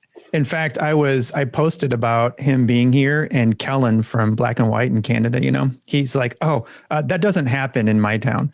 And I thought to myself, that sucks. He's out in the middle of nowhere, and a rep, it's really tough for a rep to get there. Right. But what I did before that Kevin got here is we emailed plenty of times. I had phone calls with him, and I also Zoom called with him. I imagine you could probably even FaceTime and say, look, we're FaceTiming. I'm in the screen room now. Here's what's going on. Help. And, a lot of guys or a lot of shops distributors will help you. And Zoom is great. People are used to Zoom now, like you can get on a Zoom call. You could hold your screen up to the camera and say, look at this, what's going on. And so anyway, he also offered to send his meter, like his meter, like here, because he left, and I had an idea, and I said, what if I did this? He goes, well, I can send you the meter and you can retest it. So, I mean, because meters are expensive, and so I think that's those options are out there. So if, you're right, you're fortunate in that there's just, there's a distributor that's really close to you, but if you don't have one close to you, then I think there's still things you can do. The other thing is too, like me, like I'm pretty rural. And the thing is you just gotta let them know that you're interested in having somebody come out regardless, because most of the time for us, they're nowhere near us. They're like, oh, we're in North Carolina or we're whatever. But it's like, they're constantly traveling. They'll be like, oh, in a month we're going to be up there, or we're going to be, East Coast or whatever. It's like, get in their minds now that you want to have them buy, and then they'll just like put you in the route. Yeah. And if you're like us, then and they get a flat tire out front, right, Dylan? Right, then they have to come into your place because they have no other choice. Yeah, they have to borrow the phone, and then, hey, while I'm here, well, when you want to check your emulsion out. But yeah, I mean, I agree 100%. So sometimes they're out and they're visiting other shops in your town or area or state or whatever, and they'll come by. Right. I want to know, like, you went through this no power, no water thing. Did that affect you guys? And what was that like? Yeah, that sucked. That was worse than COVID, honestly. We couldn't even get to the shop. The shop still had power the whole time. And I believe we still had water as well, but we physically could not even get to the shop. Why not? One of our guys was like, the roads were just completely iced over. Like, you could not drive. I couldn't get out of my driveway. I was sliding everywhere. I was going to take the chance one day and go pick up one of our guys because he had no power or water. I invited everybody, like, because my house, somehow we kept power the whole time. I invited everybody like that didn't have it, like, come stay with me. This guy didn't have a car, so I was going to go pick him up. I couldn't get out of my driveway. He wound up like walking through the snow and and the ice, and like spent the night at the shop a couple nights. But yeah, we just had jobs pile up, and you would think too that like people would have understanding with that. Still the online orders, like people from Texas would email like a day after making their online order, be like, why hasn't this shipped yet? And we're like, dude, are you for real? Like, you live in Texas, you know what's going on right now. Dude, retail customers like that get like the stuff from fulfillment are the worst. They have no, I don't know, no filter, I guess. It's like, it's the Amazon effect, right? I mean, it's basically the Amazon effect. So I feel like you get a customer. Well, sorry, I don't want to ruin your story, but you get a customer who will spend like $2,000 on like a wholesale order of like ordering a bulk amount of shirts, and you could be like, "Oh, our power was out." They're like, "Okay, cool. Like, we'll get it the next day." Some dude who buys a $10 shirt online is like, I don't get this tomorrow." All right, continue. I think the worst thing that happened.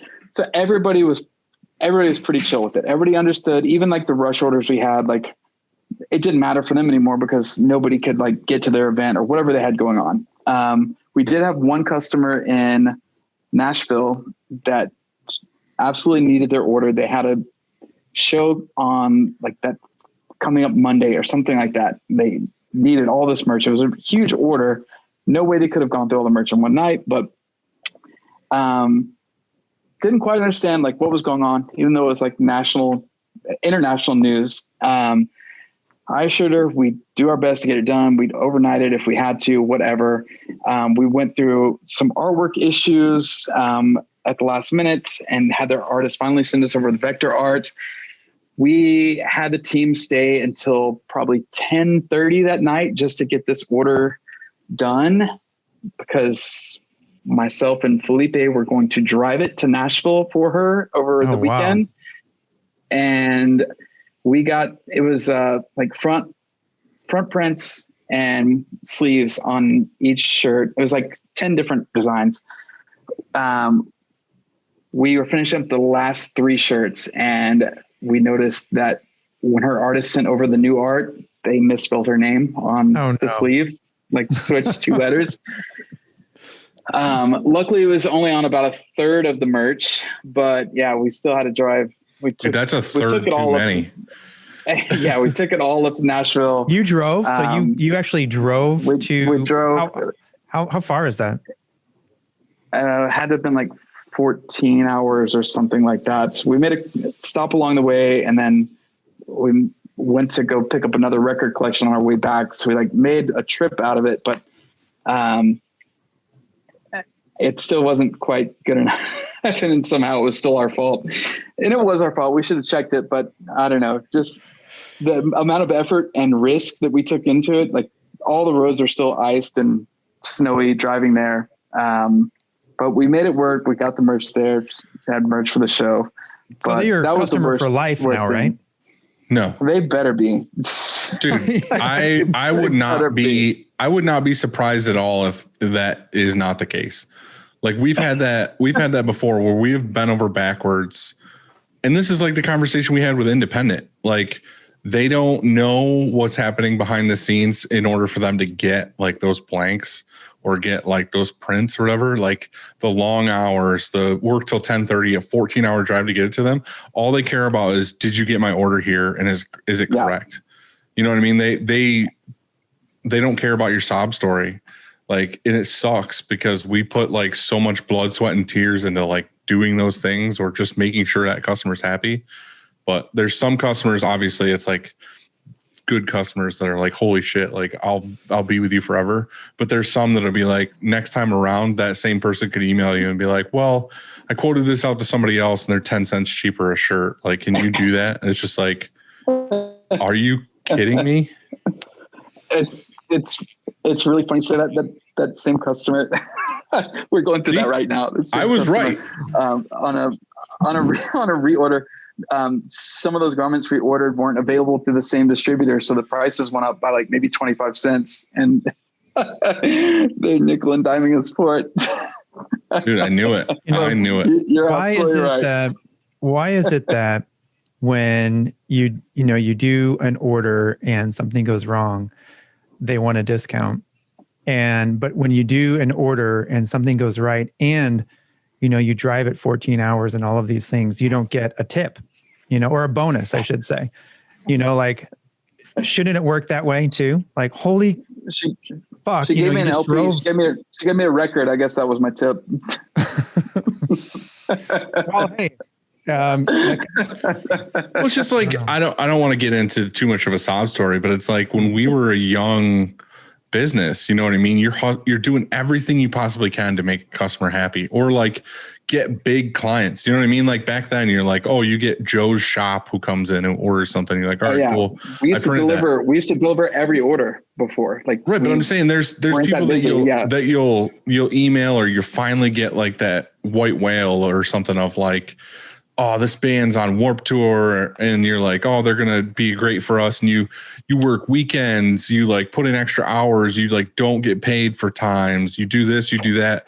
Again, you drive it. We've driven stuff to shows. And then it all boils down into the end of like, oh, well, our management thinks we should go in this direction or we should do this. And it's like, it's such a kick in the chest. Like, I get that it's business and like they look at it as it's business and, we're saving money. And that's kind of why we stopped fighting for the band market so much, is because so many bands were just like put the responsibility off on other people. There was no loyalty.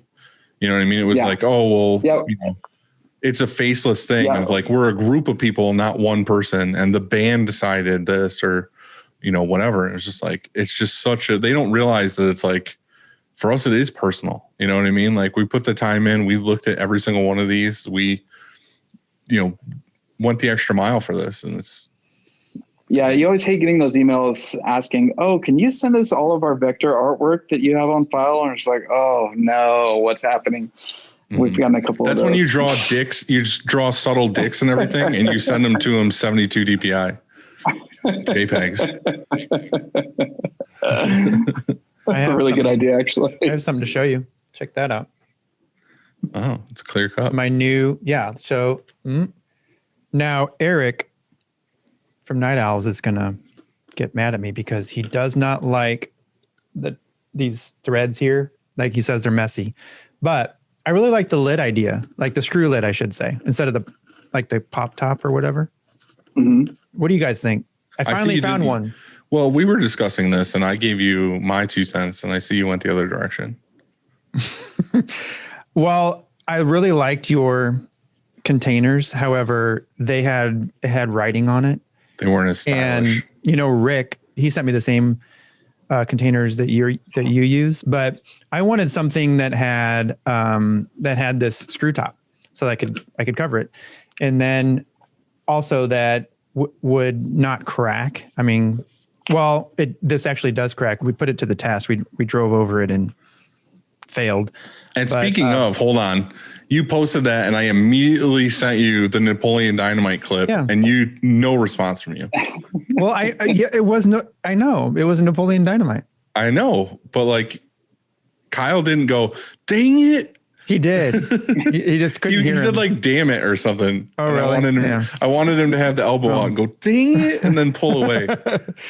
Yeah, he tried. Maybe he didn't pull off the entire skit well, but we love these. Got them people were asking this week, and we got them from, and by the way, Gabe told me about these. Gabe from Maybe Tomorrow. I know. He just ordered a shitload of them too. Yeah. Okay. Well, he's the one who said it. I didn't know you knew. I knew. Justin doesn't know this. He's about to. He does. But check it out. It's from here. I'll hold this up. Parkway. Can you see that? I'm writing this down right now. Parkway Plastics. They are in Jersey. I'm pretty sure. Yep. Oh, sorry. Not Parkway. It says Parkway Plastics up at the top, but where you can find them is parkwayjars.com. Okay. And there's a special way to order them. I don't know. They're like the 40 ounce and they're clear. I just ordered them on the website. Like I didn't call them or anything. I just went on the website and ordered them. They are good. I'm not arguing with you that they're not good. We use those exact containers for our live print inks just so they don't like that's smart. And the caps don't fall off or whatever. But That's like really the ink good we idea. put on the shelf is just like the, automotive containers with the push down lid, because if that falls off the shelf, it's going to do the same thing ours do when it falls off the shelf, is it's going to shatter all over the ground. This one? Nope. Which has never happened. Nope. You're telling me if that's full of ink and it's 5 feet off the ground and falls off onto the concrete floor, it's not going to crack or break? The ones I got from Uline. That's horseshit. The ones I got from Uline did. We tested it and it cracked. This one doesn't. They're flexible. Did you see me squeeze it? Let me squeeze it for you. Hold on. I hope it breaks. Well, I can't show you this very well. Right, but if it falls from 5 feet full of ink, is it breaking? It's going to break. Well, okay, I will pay for the ink that you put in there and the mess that I have to pay someone to clean it up to let you drop one on the ground and tell me if it breaks. Well, how high? Okay. You mean if I'm holding it up above my head, which you would never do. I said 5 feet. Okay. I'll try it. Okay. All right, cool. I'll try it. Okay. I'll send you the video. Okay. It'll be edited. There'll be a quick cut and there'll be like a perfect pristine one on the ground. That's right. Well, my quest for the perfect container, I think I found it, and it's all thanks to Gabe. Yeah. So, Gabe's a great dude. And to you. And Shout to you, out to Dylan. Gabe. You did. So anyway, long story short, were you just trying to find good containers for Pantones on the shelf that would stack well? Yeah. So, we got the new mixing system, and up until now, we've been going like to Home Depot and buying the quarts, Yeah.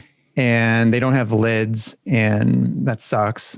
And so I wanted to, and now that we have this new ink department and it looks all pretty, I want it to be super pretty. Right. Like, and have these really cool, so you can see the colors. I wanted to be able to see through the jar or the container and see the color. Mm-hmm. Yeah. And then also we have some other colors that we just eyeball mixed.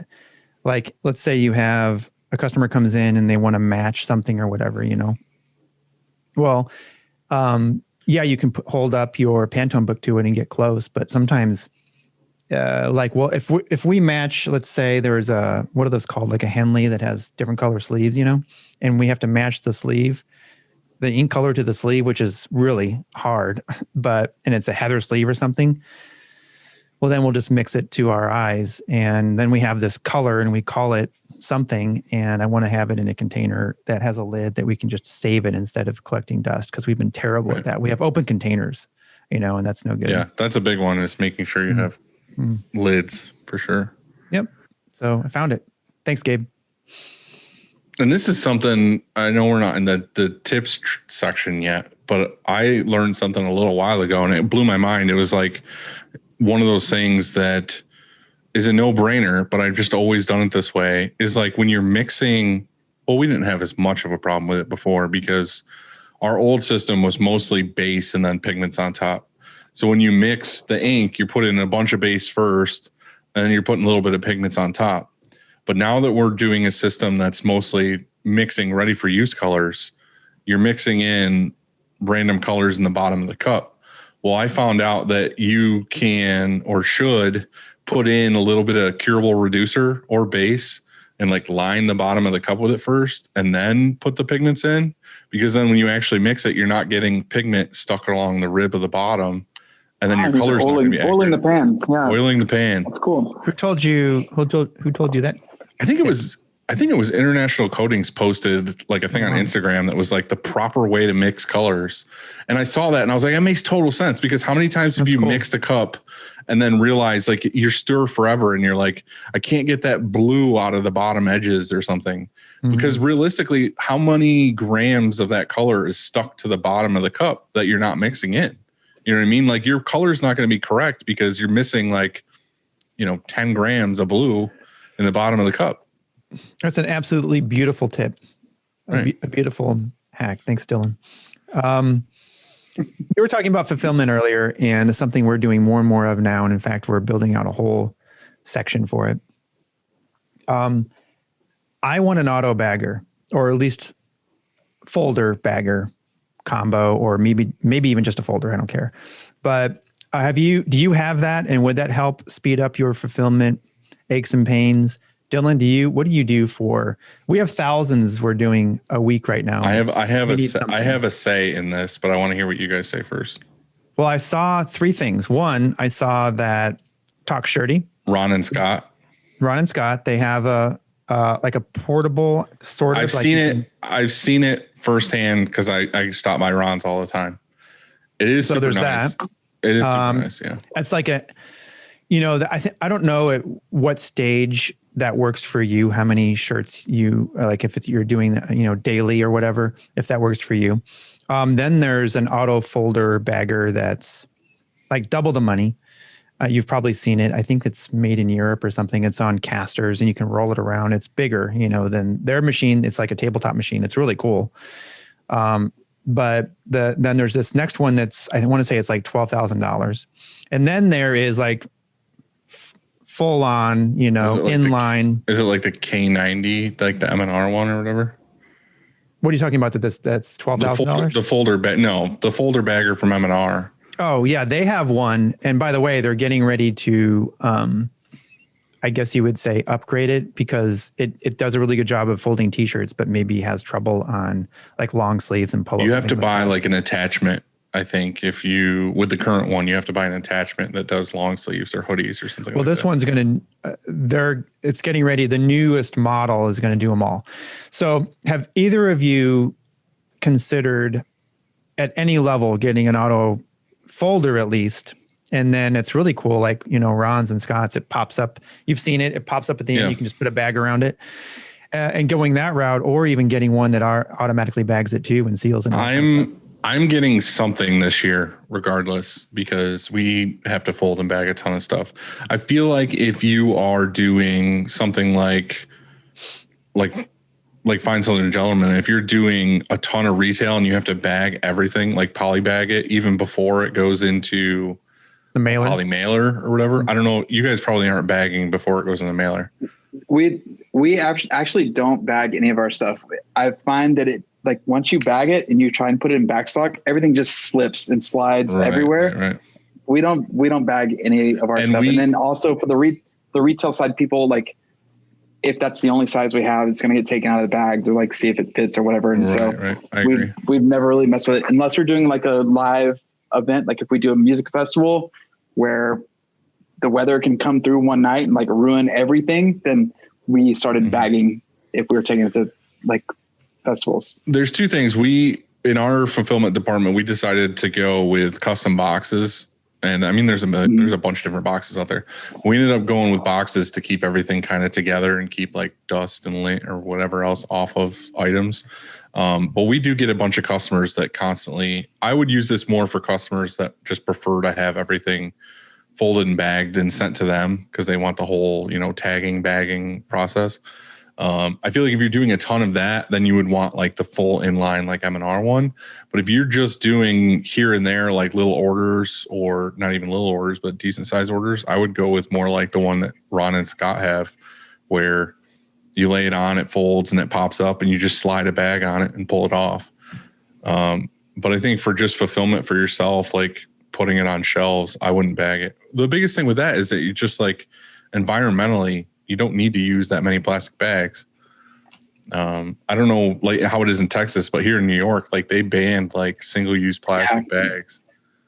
It's city by city here, but yeah, in Austin, they're not allowed. Don't you guys use pizza boxes for yours? Yeah, we print all of our own pizza boxes for all of our branded stuff that goes out the door.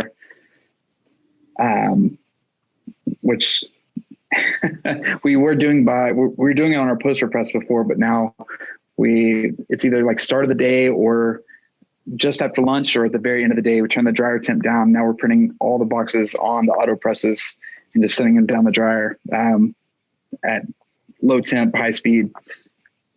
We'll knock out like a pallet in a day. So you're saying that is that for your retail or is that what you ship them in, a pizza box? That's what we ship in. Yeah. So you're not putting it in a mailer or anything like that. It's more expensive. It just goes in a pizza box. In a pizza box, right?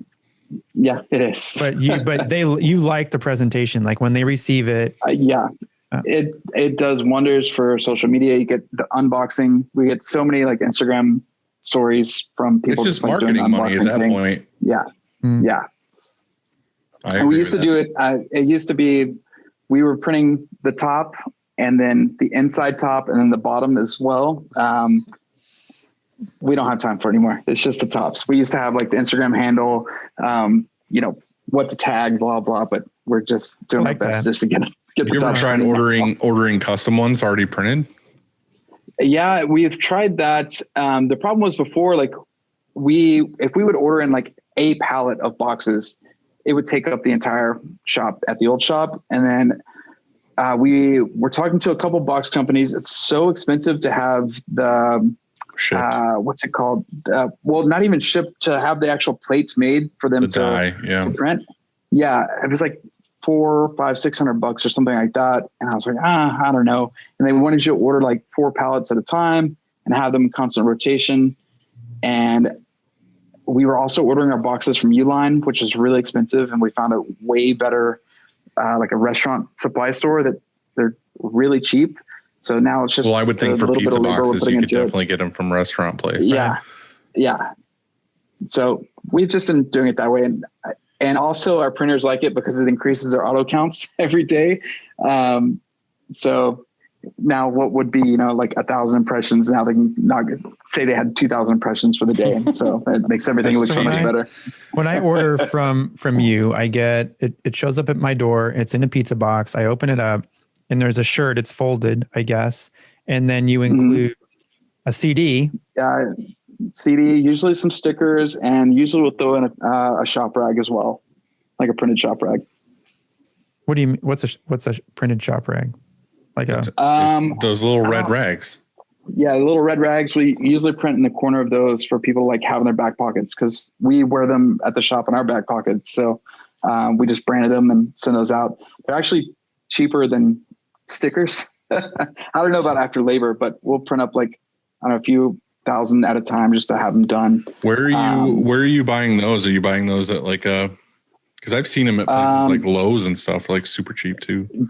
Don't get them there. Lowe's, Home Depot, way too expensive. Either Sam's Club, or if you can get a good deal on Amazon, that's usually the way to go. Yeah, those are nice. You just do a one color ink on them or something. It's just like a little hanky. Yeah. Mm-hmm. Cool. And I made bootleg face masks out of them as well. When COVID started, just fold it into a triangle, cut the side, and slip it over your ear. A little bandit mask. Nice. How much of your business is like the retail and like the clothing line kind of stuff versus the client orders? Up until last month, it was like 75% like business to business printing for other customers. At this point now, it's probably flipped. I think it's probably 75% retail and 25% business to business, which is cool. We're just trying to find the balance of, keeping up on due dates and things like that in between, right. trying to ship everything else. That was what I wanted to ask you. And I was hoping it was what the answer you just gave me is like, are you scheduling out like your weeks, or say you're like 2 weeks out or whatever it is? Are you scheduling it to where you're just randomly throwing in stuff for yourself retail wise? Yeah. Or is like two presses dedicated to customer jobs and one press is dedicated? So we had talked about that probably like 2-3 months ago, where like I wanted a dedicated retail press and didn't quite make sense. And then now it's starting to make sense. We were talking about maybe just doing the weekend, like maybe having a weekend crew that just did like retail stuff. But then I don't know, we really just like the idea of everybody being there, everybody having perfect eyes on everything. So I think that's one of the reasons for this third press is, like I was saying, it won't be running simultaneously with the other two.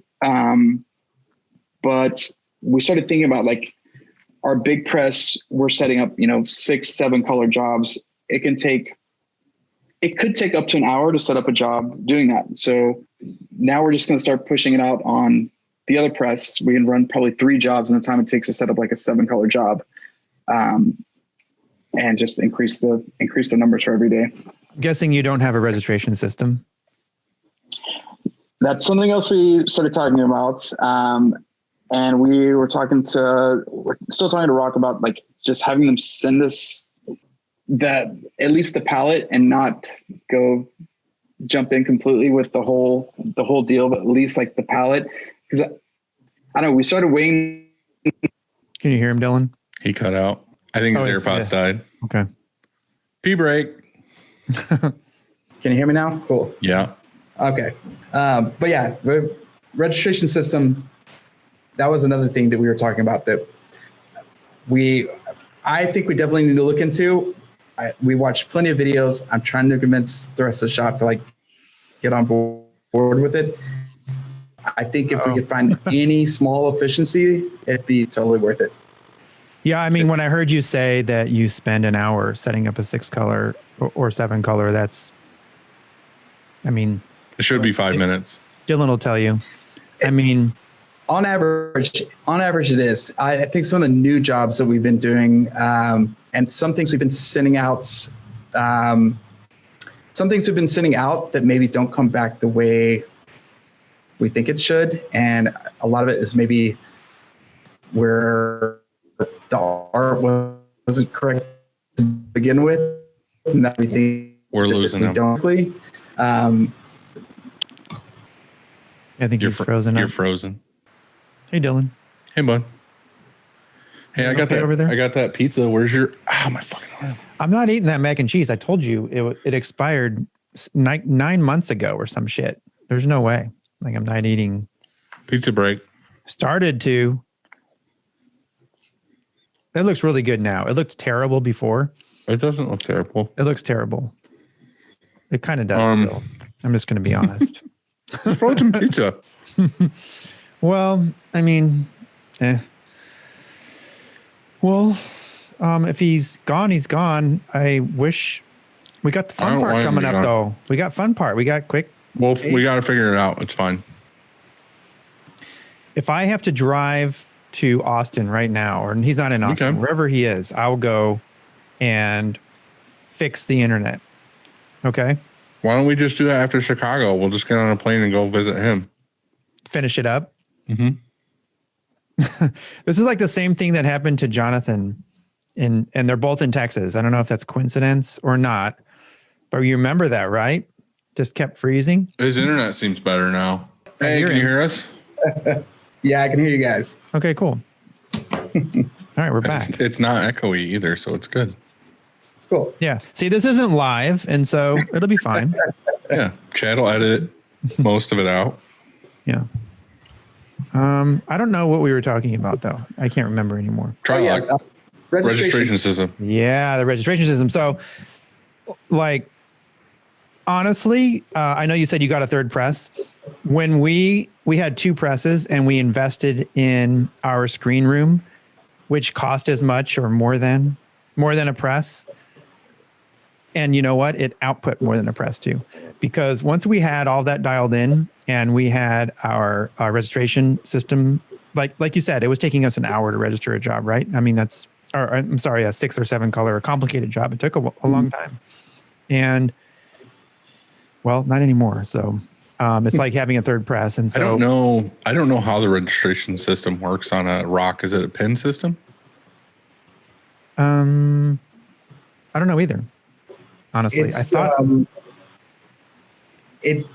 don't know if it's a pencil. I mean, it's just. Oh no, they have a pallet too. It's a block. Yeah, they put a pallet on there and register. You're right. It's sort of like M&Rs, but I'm sure it works. You know, but I feel like I've seen 2 different systems, like 2 different style registration systems on Rocks before. By the way, the sun is coming in right now, and there's rays coming and cascading over you look like an angel. No, it's good. You should stay right there. It's angelic. It is. You look like an angel. I was just commenting how beautiful it looked. Not any. Well, it's still there. It's still there. I can see it a little bit. You're good. But for sure, look at a registration system. 100% work. It works, and I think it will help you with that. That time anyway. You know, if you're trying to get something, especially if it's one of those fulfillment things and you need to get it set up, you know, and reset, because are you keeping screens or are you making new screens every time? We bought like 30 or 40 new screens just to be able to have just the top sellers there all the time. We already kept a lot of them, but now we're keeping even more. Yeah, you keep those screens, and they're even more of a hassle to register because, you know, your tick marks are covered up or taped up or whatever. And so with the registration system, you don't care about that. We pull screens off of our rack that kind of like what you're saying, that is a reorder, and we just set it up just the same. You know, you don't need to see through anymore. In other words, we don't even put registration marks on them anymore. Yeah. So anyway, cool. And it's not like when you're ordering. And your screens would be better if they were ordered from Frank too. Like, I don't know if you're ordering it from Frank or not. But. Of course, man. That we don't even have to say that, but Dylan's right. Just throwing it out there. Do you have any questions for us? Let's see. I'm interested how you guys navigated through the crazy delays in shipping in shirts. It seems like we just got over that hump maybe over this past month, but it was like 2 or 3 months of pure hell for us. just wondering when things would show up. And Like UPS delays or like post office delays? Well, we're still dealing with post office delays, but UPS delays were a killer for us. For us, we kind of just had to be honest with the customer. I feel like being super transparent with them, it's kind of obvious. Like you were saying, it is to some people, but it isn't to others. Kind of like how Texas had the, ice storm and whatever else. Mm-hmm. Like customers are like, it's COVID. Like there's really not a whole lot we can do about it. Like it's worldwide. Like UPS is delayed. It is what it is. It was kind of nice to be able to, it sucks to tell a customer anything negative, but it's nice when it's not your fault. You know what I mean? It's like the world's going through this thing. I mean, we have it all the time where like in the summer, we'll get like nasty thunderstorms and we'll have no power for like a day or two. And we just have to call the customer and be like, hey, we literally can't do anything. Like we can't print, we can't do anything. We had some customers kind of be pissy, but for the most part, I feel like everybody was understanding. It was just like, we'll get it when we get it. But the post office thing is nasty. Yeah. Did you guys find like with that, like all the out of stocks that happen, did you guys find any new shirt styles that you gravitated toward that you really like, that maybe you pulled off of another brand that you were using a lot that maybe you switched to this one now? Like 3001, I'm printing 3001s all day long, every day. And then, we had to take all of our customers off of that and put them onto something else. Did you shift to like Next Level or something? We did some Next Level, a lot of the go-to alternative 1070s. That was kind of our go-to actually.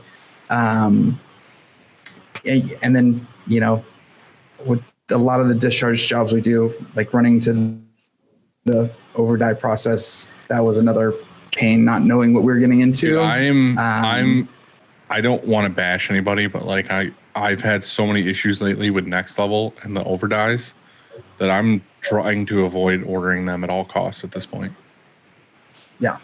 I have a batch of shirts right in front of me that I'm staring at on my couch that just did like all the smalls and mediums are a different color.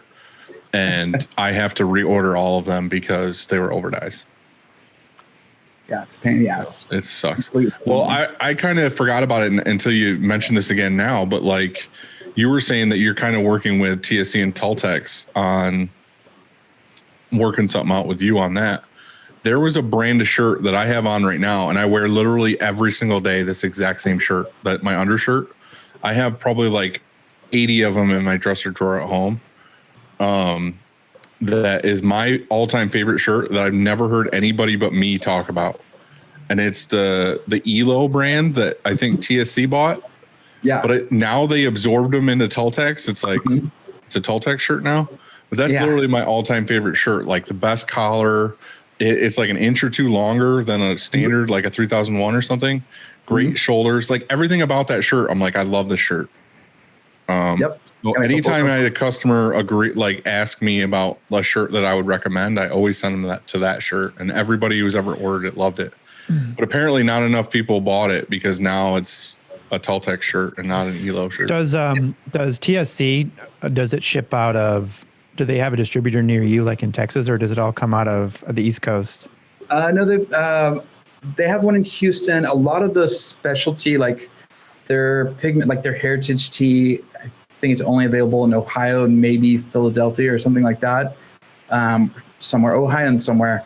So it's a 2-day delay for us on those guys. So we always have to order in advance on those. But most of the stuff comes straight from Houston next day. That's awesome. So you had tried the ELOs too then? Yeah.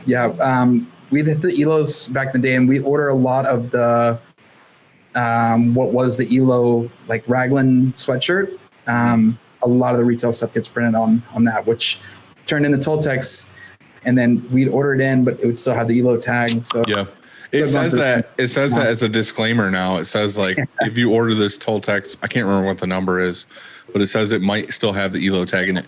Well, that was one thing I wanted to ask Tultex is like, are you keeping the same specs for that tee, or is it changing? You know what I mean? Like, I don't want them to change it. I'll buy it if it's still Tultex, but I want it to have the exact same specs as the Elo T.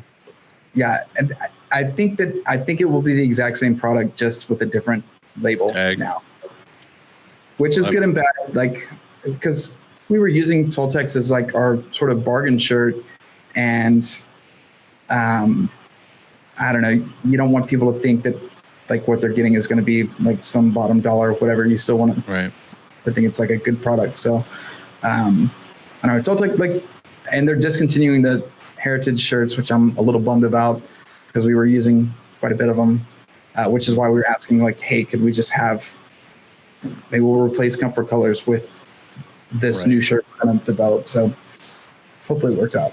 All right. We ready for some shop hacks? So I was trying to think of one. I was thinking about it the past couple of days. I couldn't think of anything really great except for PayPal and PayPal working capital loans. And for shops that are wanting to buy, big equipment, registration systems, autos, like new dryers, things like that, don't go with the leasing companies. You're going to spend so much money. We switched our payment processor over to PayPal a couple years ago. We use Printavo, and then they pay through PayPal no matter what. And try and save yourself a ton of money down the line by using PayPal working capital loans as opposed to going through the leasing companies, which can be pretty sharky. We've gotten like their flat fee loans, we've gotten them for as low as 1% of the loan. And the more history you build up, the cheaper they get. And that's how we're funding like this new auto. And we should have it paid off within like, I don't know, a month and a half, 2 months. No, we'll have it paid off like seriously within 2 months. We paid the last one off in 3 weeks. So you said you use Printavo and everything processes through PayPal. That means credit card payments? Or are you talking about ACH payments? Credit card payments. We're still working on ACH. Oh, that was another question I was going to ask you guys. Everything any payment requests we send through Printavo, they're paying with a credit card through PayPal, which helps pay off those loans quicker. And then half of our like Shopify online stuff is PayPal as well. So what do you mean? Like you're saying that if I send, let's say I have an invoice and it's in Printavo and it's $100. This invoice is for $100 and I send it to a customer. The customer pays with their credit card and that $100 doesn't hit your bank account. It just goes to pay off a loan. It goes to your PayPal account. PayPal will take out whatever remittance rate that you decide. We usually put it up pretty high just so we get them paid off quicker. Okay. You're choosing. You choose to build your own loan. Yeah. I want to chime into this because I was actually a guinea pig for PayPal. This was probably like years ago now, where they came to me because we use PayPal for everything, like our payment processing, all of our invoices get paid through PayPal. So all of the money that we make as a company goes into PayPal at some point for the most part, unless the customer gives us a check, which isn't that often unless it's a big order. But PayPal came to us and were like, hey, we're thinking about starting this PayPal working capital program thing. You seem to be like a perfect candidate for it. Do you want to try it out? So they came to us right off the bat and were like, hey, we're willing to loan you like $100,000. Like, no, we're not going to look at your credit. We don't care. We know what you make, basically. Like, we can tell how much money's coming in. So like, we don't need to check your credit because we're going off of the money that you bring in, basically. They see you have cash flow. They see I have cash flow, right? So they were like, all right, well, you can take what you don't have to take the full amount. You can take whatever you want to take. So I think the first time we tried it, we took like 50 grand or something, and we bought whatever equipment we needed. But the best part about it was when I bought the first auto, when I bought the Sportsman, I got it through a financing company, and we were still kind of a younger company. And this was back when I was kind of still like shitty with money. We have slow months like everybody. We had like January, February comes along, and you still have that press payment of whatever it was, couple, $1,000 or whatever. Well, it sucks to make those payments in the slow months. Like you scrape together to make that payment and pay payroll and everything else. With the PayPal loan, they only take money when you sell something, when a transaction happens. Yeah. So if you're slow in the winter months, they're only taking it when something comes in. There's Can no you monthly also- fee. It's literally anytime you make a payment. So I always set mine at like 10%.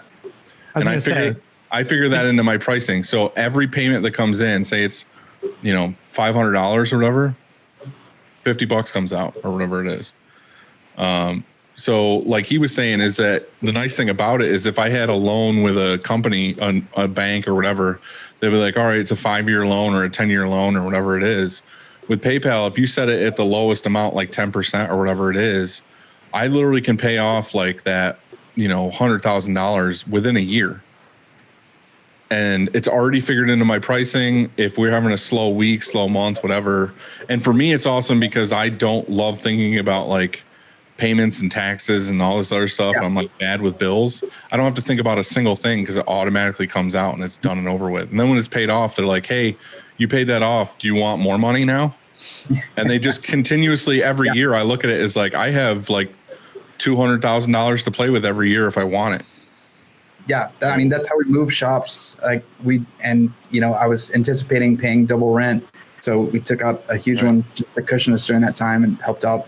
But the thing is, it's based on the volume that you do with PayPal. It's not like you can just sign up for PayPal tomorrow and get a PayPal working capital. That's why I would say, like, unless you're just in love with your credit card processor or whatever, then I don't know. To me, PayPal is the way to go until Printavo gets the ACH payments going through or whatever.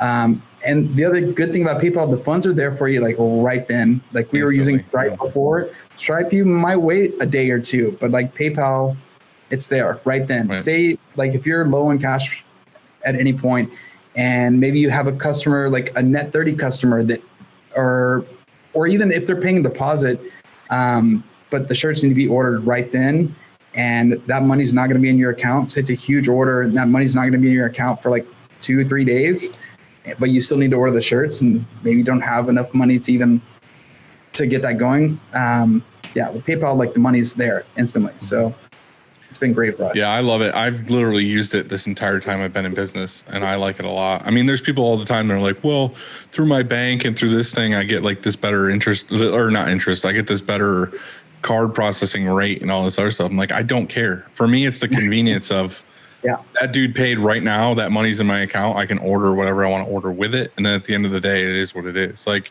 it's not like a crazy amount. It's like, I think card fees are what, like 2 point something.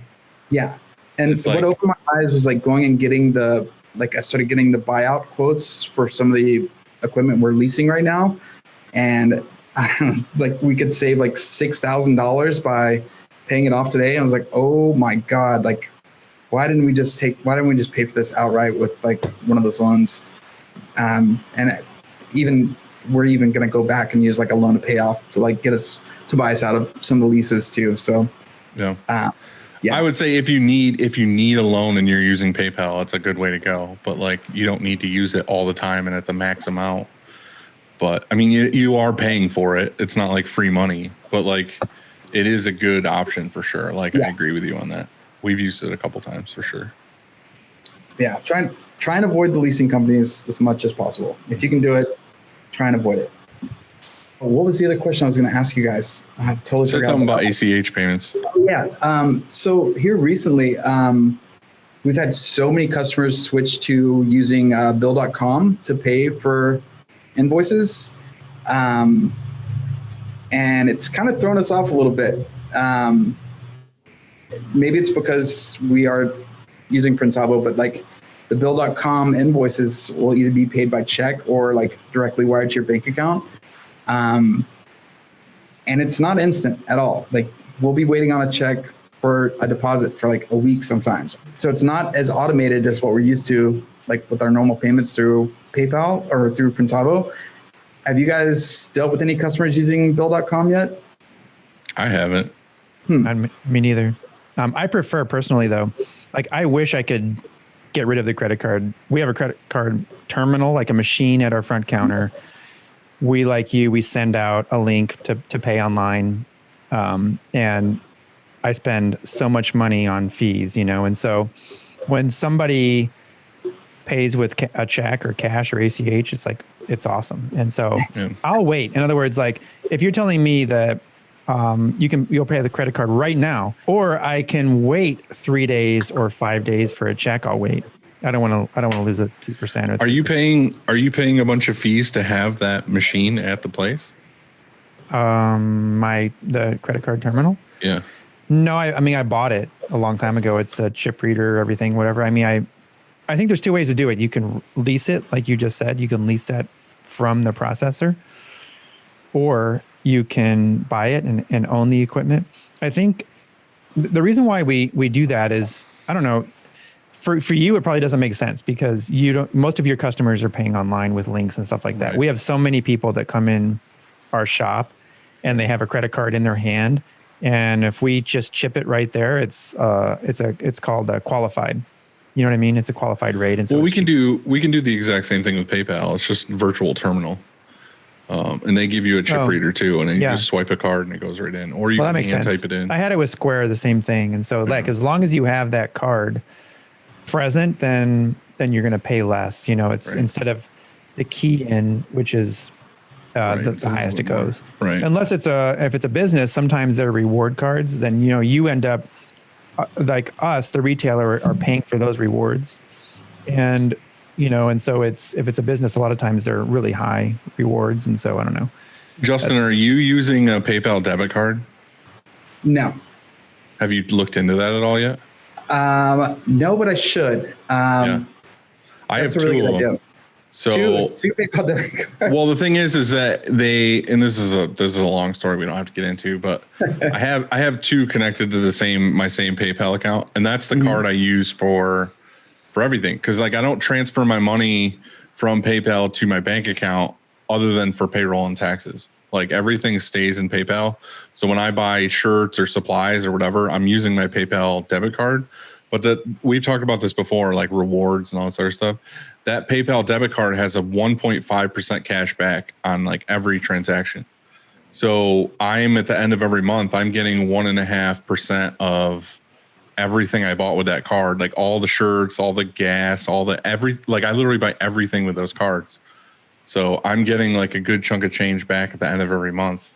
So it's like almost negating the transaction fee of what you're getting. So that's really awesome. I definitely need to do that. Yeah, you should for sure.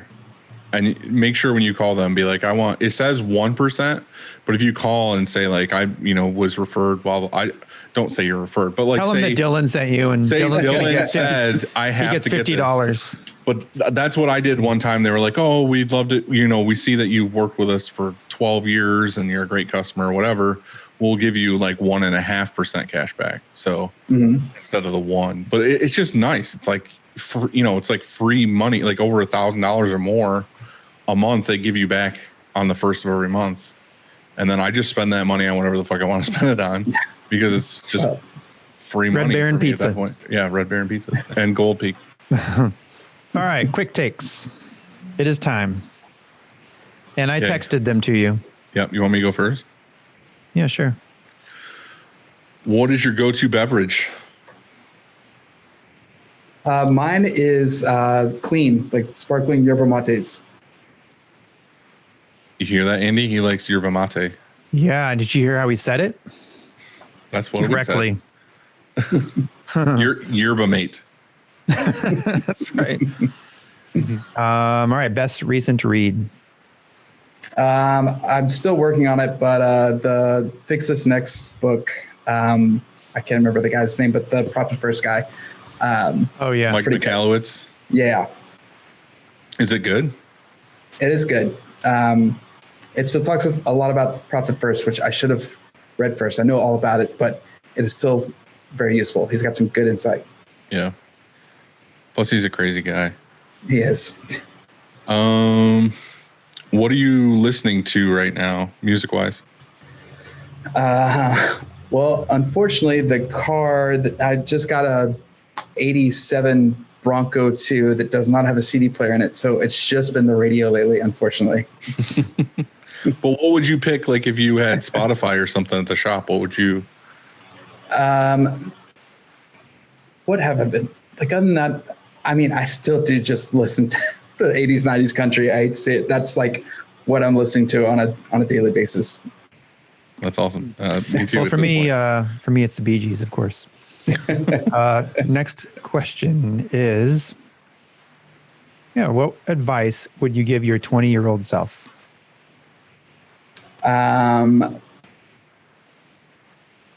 Stick with this because it's going to pan out. I wish I would have just like grabbed onto this sooner and just ran with it.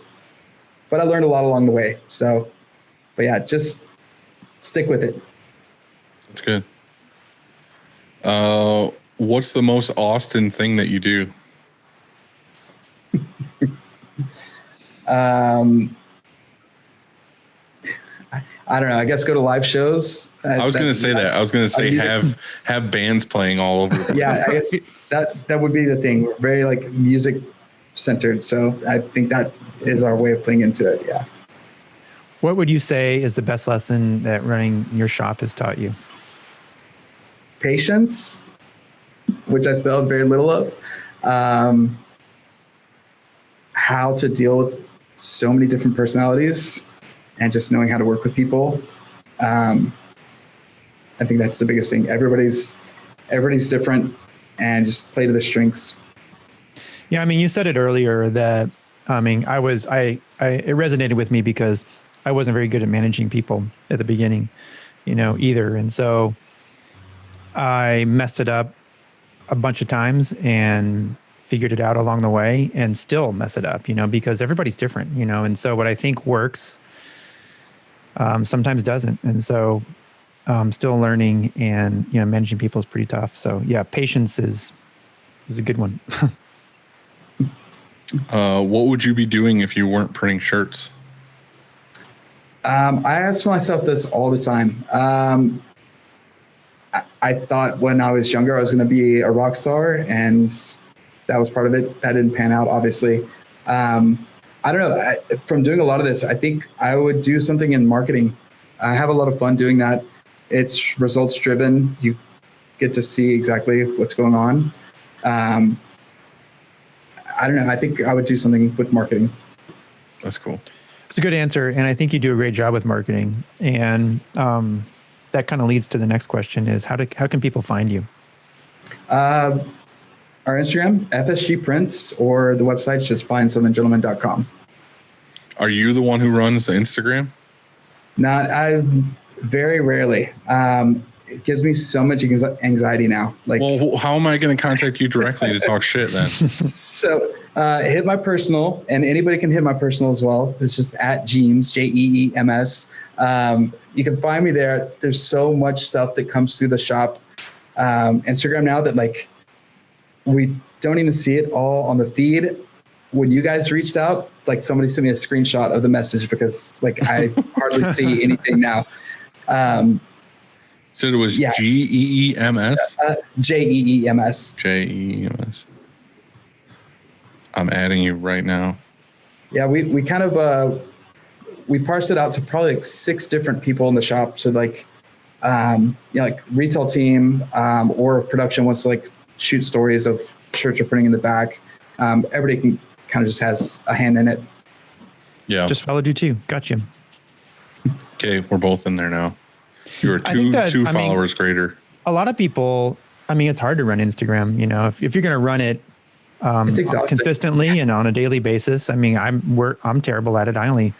Last week, I think I posted one thing or two, and it's because I should have people helping me. I have people help with this, or one person help with the story, Chad, but sometimes I think we just don't do enough. And I feel like what you do is perfect. Oh, wow. That's, I think that's an important thing though, is if you're using social media for what it was meant to use as, it's just a tool to be social, not to just market the shit out of everything. So if you're ready to post something that's meaningful to you, then post something that's meaningful. If you're just posting garbage all day long and not like being social and just puking out content all day, then what's it matter? But like the Andy, like literally, if I didn't know you personally, I would know that every post that Shirkong posts is like a paragraph of a meaningful conversation or something that you learned that week. That's what you get when you go to Shirkong's Instagram is, this is what I did right. This is what I did wrong. This is what I'm eating for dinner. Or if it's date night, that's an Andy Rudman Shirkong post. If you just had some random dude posting like a picture of a print and it just said like printing shirts today, then I would be like, what the fuck? I don't care. Yeah, and I'm guilty of that. Like I post stuff sometimes where I'm just like, oh, this is a cool print, but I don't know what to say.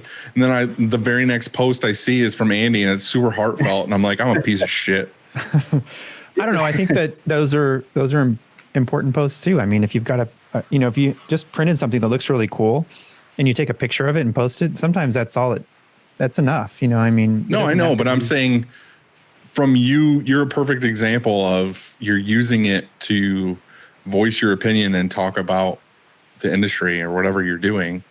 You're the guy that has like the meaningful posts. So I think you should stick with that, even if it's only one day a week or one post a week. All right. Thanks, Dylan. You're welcome. It's good advice. I think that's what I'll do.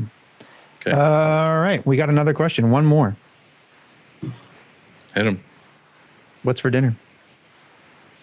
So I think I'm going to stop at my favorite barbecue place in Nacogdoches tonight before we leave town. And then also one of my favorite taco spots or burrito spots, and buy about 20 bean and cheese burritos to put in the freezer that I can't get back in Austin. So. See, Dylan, that's what you should do for Chick-fil-A is put them in the freezer. No? I don't feel like it would be the same. You're probably right. Yeah, I don't know. Those are and that's something that like me and Andy talked about is because later in the year we want to come down for ISS in Fort Worth.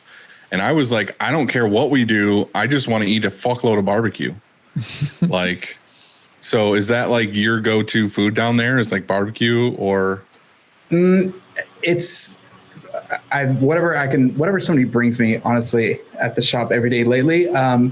We do have a good working relationship with a barbecue company that we print with. So we eat a shit ton of barbecue. That's awesome. They catered our Christmas party. We actually ship out their barbecue sauces, like from our fulfillment team. I try and make it a point to deliver their orders just so I can pick up a sandwich when I'm there. So, dude, I want that so badly. That's so important too. I think like that we do the same thing. So when we have a party, we cater it and we use people we print for, Yeah. We do food trade. We just bought this past week. We did like a dollar for dollar food trade on their shirt order, and we'll probably get 3 huge shop meals out of it for the next couple of weeks. So, Well, I'm jealous. I'm having chicken wings tonight. That's my other go-to. You're personally making them? No, picking them up. Extra crispy buffalo wings. That's what I'm getting. That's what's up. We are grilling and we're having turkey burgers. So just took them out of the freezer before I came here, and I'm using the grill finally, dude. I know. I heard grilling and I was really hoping you were. Yep. Figuring it out. We appreciate you doing this with us, dude. It was fun. No, thanks for having me. It was fun. Got a lot of good talks in there. I'm going to be hitting you up on your Instagram with all the goods. So please do. Thanks for hanging out with us, dude. We appreciate it. Yeah, thanks for talking to us. And we need that country mix. Yes. I'm sending it to you guys right now. I need it. All right, thanks, man. We'll see you later. I'll see you guys later.